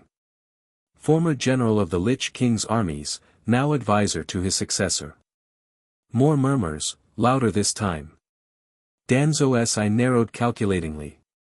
"The power you displayed today," he said, addressing Naruto directly. Raising fallen shinobi to fight for Konoha. Could you maintain such a force permanently?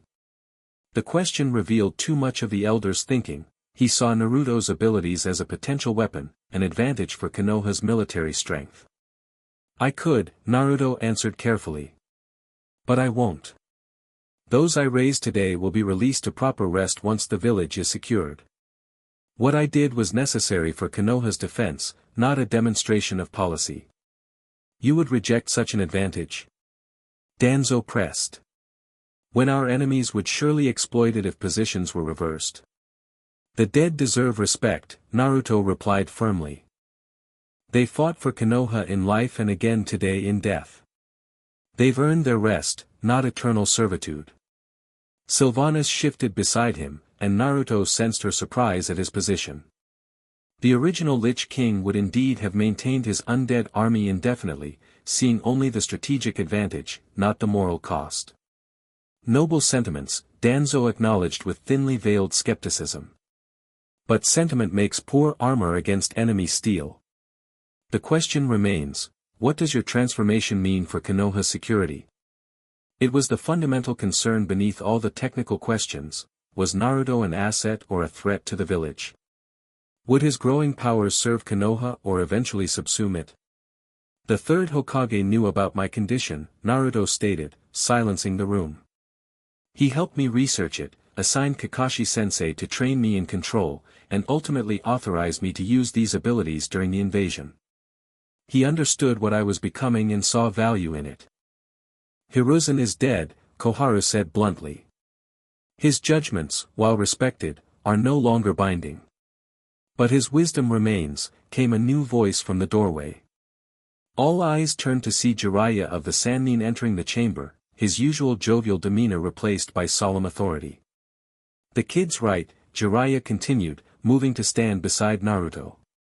Sarutobi-sensei confided in me about Naruto's transformation. He believed, as I do, that this represents an evolution rather than a threat. The council's atmosphere shifted subtly with the Sannin's endorsement. Jiraiya's reputation carried significant weight, particularly in matters of unusual jutsu and sealed entities. You vouch for him, then? Hayashi asked directly. Despite the obvious dangers such power presents. I vouch for Naruto Uzumaki, Jiraiya confirmed. Who has never once used his abilities, either the foxes or these new ones, except in defense of this village and its people. The debate continued for hours, technical questions about the nature of the transformation, strategic considerations regarding potential applications of necromantic abilities, and the ever-present undercurrent of concern about control and containment. Throughout it all, Naruto maintained his position. He would use his growing powers to protect Konoha as a shinobi of the leaf, not as a separate entity or law unto himself. The undead he had raised would return to rest, not form a standing army.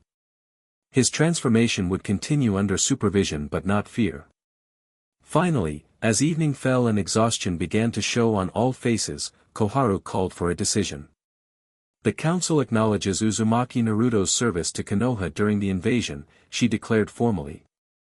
His continued status as a shinobi of the leaf is confirmed, with the following provisions: regular assessment of his developing abilities, continued training under Kakashi Hatake and Jiraiya of the Sannin, and immediate reporting of any significant changes in his condition. It was as good an outcome as Naruto could have hoped for, official recognition rather than fear-based restrictions. As the council dispersed, various clan heads approached him with measured congratulations or thinly veiled warnings, depending on their perspective. Hayashi Hyuga was among the last to speak with him. My daughter sees something in you that transcends these unusual powers, he said without preamble. Her judgment, while sometimes clouded by emotion, is rarely wrong about character.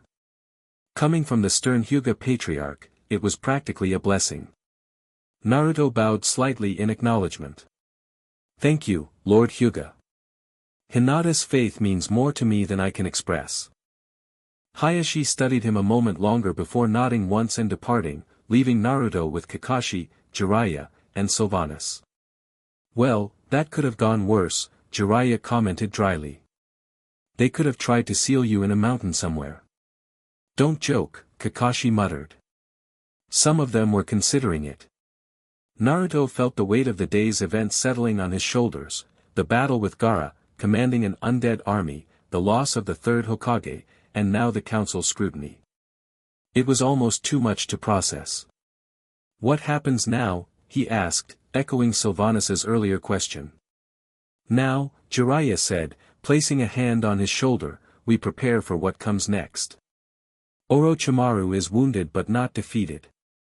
The Akatsuki still move in shadows, hunting Jinchuriki. And you, kid, need to master what you're becoming before someone tries to use it against you. I'll help, Kakashi offered. Though I admit, teaching necromancy wasn't covered in the Jonin training program. Despite everything, Naruto found himself smiling. Even transformed, even after revealing his growing powers to the entire village, he still had people who stood with him rather than against him. There's one more thing I need to do tonight, he said, straightening with new resolve. Something important. The cemetery was quiet in the gathering darkness, lit only by paper lanterns placed to honor the newly fallen.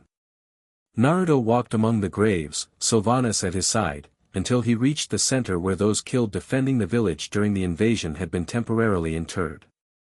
Fresh mounds of earth marked their resting places, some still bearing the weapons or headbands of the deceased.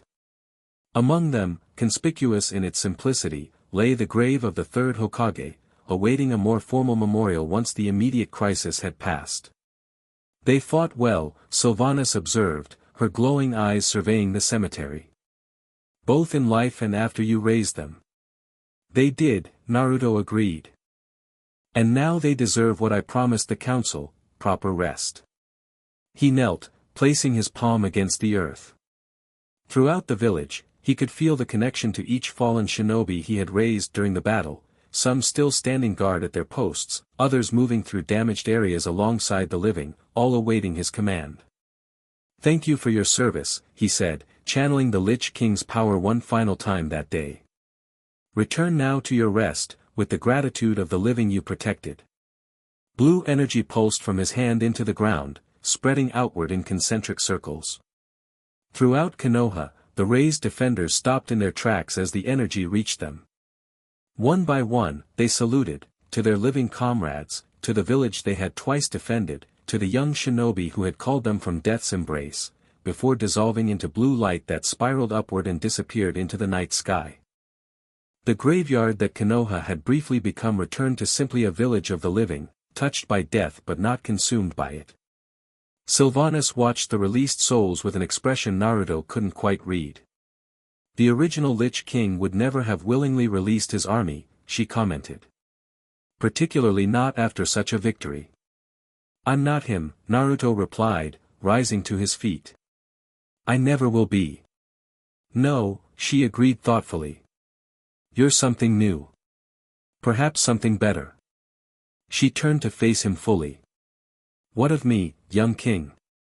Do you release me from service as well? The question caught Naruto by surprise.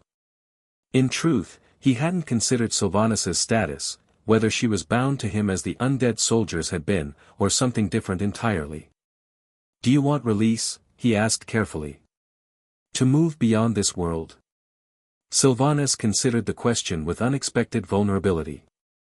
I have existed between life and death for a millennium, bound first to the original Lich King and now to you. I know no other purpose. She looked across the cemetery, to where living mourners placed flowers on graves. But I find myself, curious about this new world. About what role I might play in it. Then stay, Naruto offered. Not as my servant or general, but as an advisor. Someone who understands what I'm becoming from the outside while I understand it from within. A smile touched her lips, perhaps the first genuine one he had seen from her. An advisor to the bridge between worlds. An interesting proposition. Is that a yes? It is, she confirmed with a slight bow. Though I suggest a less conspicuous appearance if I am to move freely in your village. Her form shimmered, the blue glow of her eyes dimming to a more natural shade, her pale skin taking on a healthier hue. To casual observation, she now appeared human, unusual in her beauty and grace, but not obviously undead. Clever, Naruto acknowledged. Though the Hyuga will still see your true nature. Let them, she shrugged. Truth has its place alongside necessary illusions. As they prepared to leave the cemetery, a figure appeared at the entrance, Hinata, carrying a small lantern, her expression solemn but determined. You released them, she said as Naruto approached. I saw it from the Hyuga compound, blue lights rising throughout the village. They deserved rest, he explained simply. She nodded understanding, then held out her free hand. In it lay a small flower, pale lavender, delicate against her palm. For the Hokage, she explained. I thought you might want to place it. The thoughtful gesture touched him deeply. Together, they approached the third's temporary grave, where Naruto carefully placed the flower atop the fresh earth. Thank you, old man, he said softly.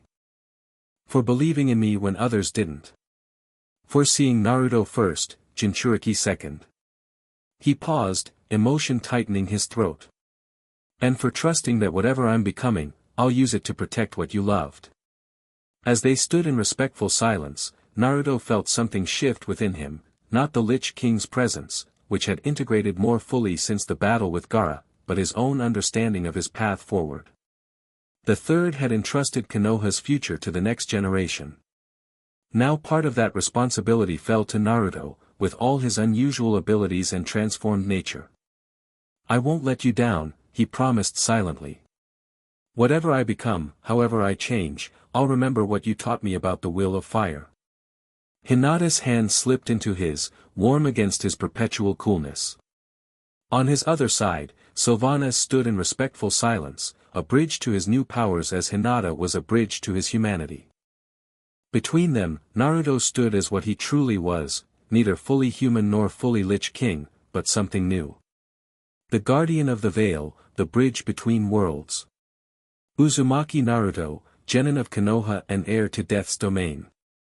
The transformation that had begun with dreams of an ice throne had not ended, would perhaps never truly end, but had reached a crucial milestone. Integration rather than conflict. Balance rather than dominance. Protection rather than conquest.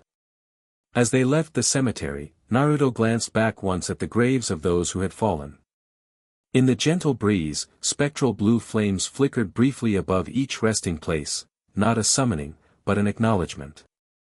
A promise that while they slept, someone now watched the boundary between life and death with new understanding. The Chunin exam had indeed become a graveyard, but also something more. A beginning.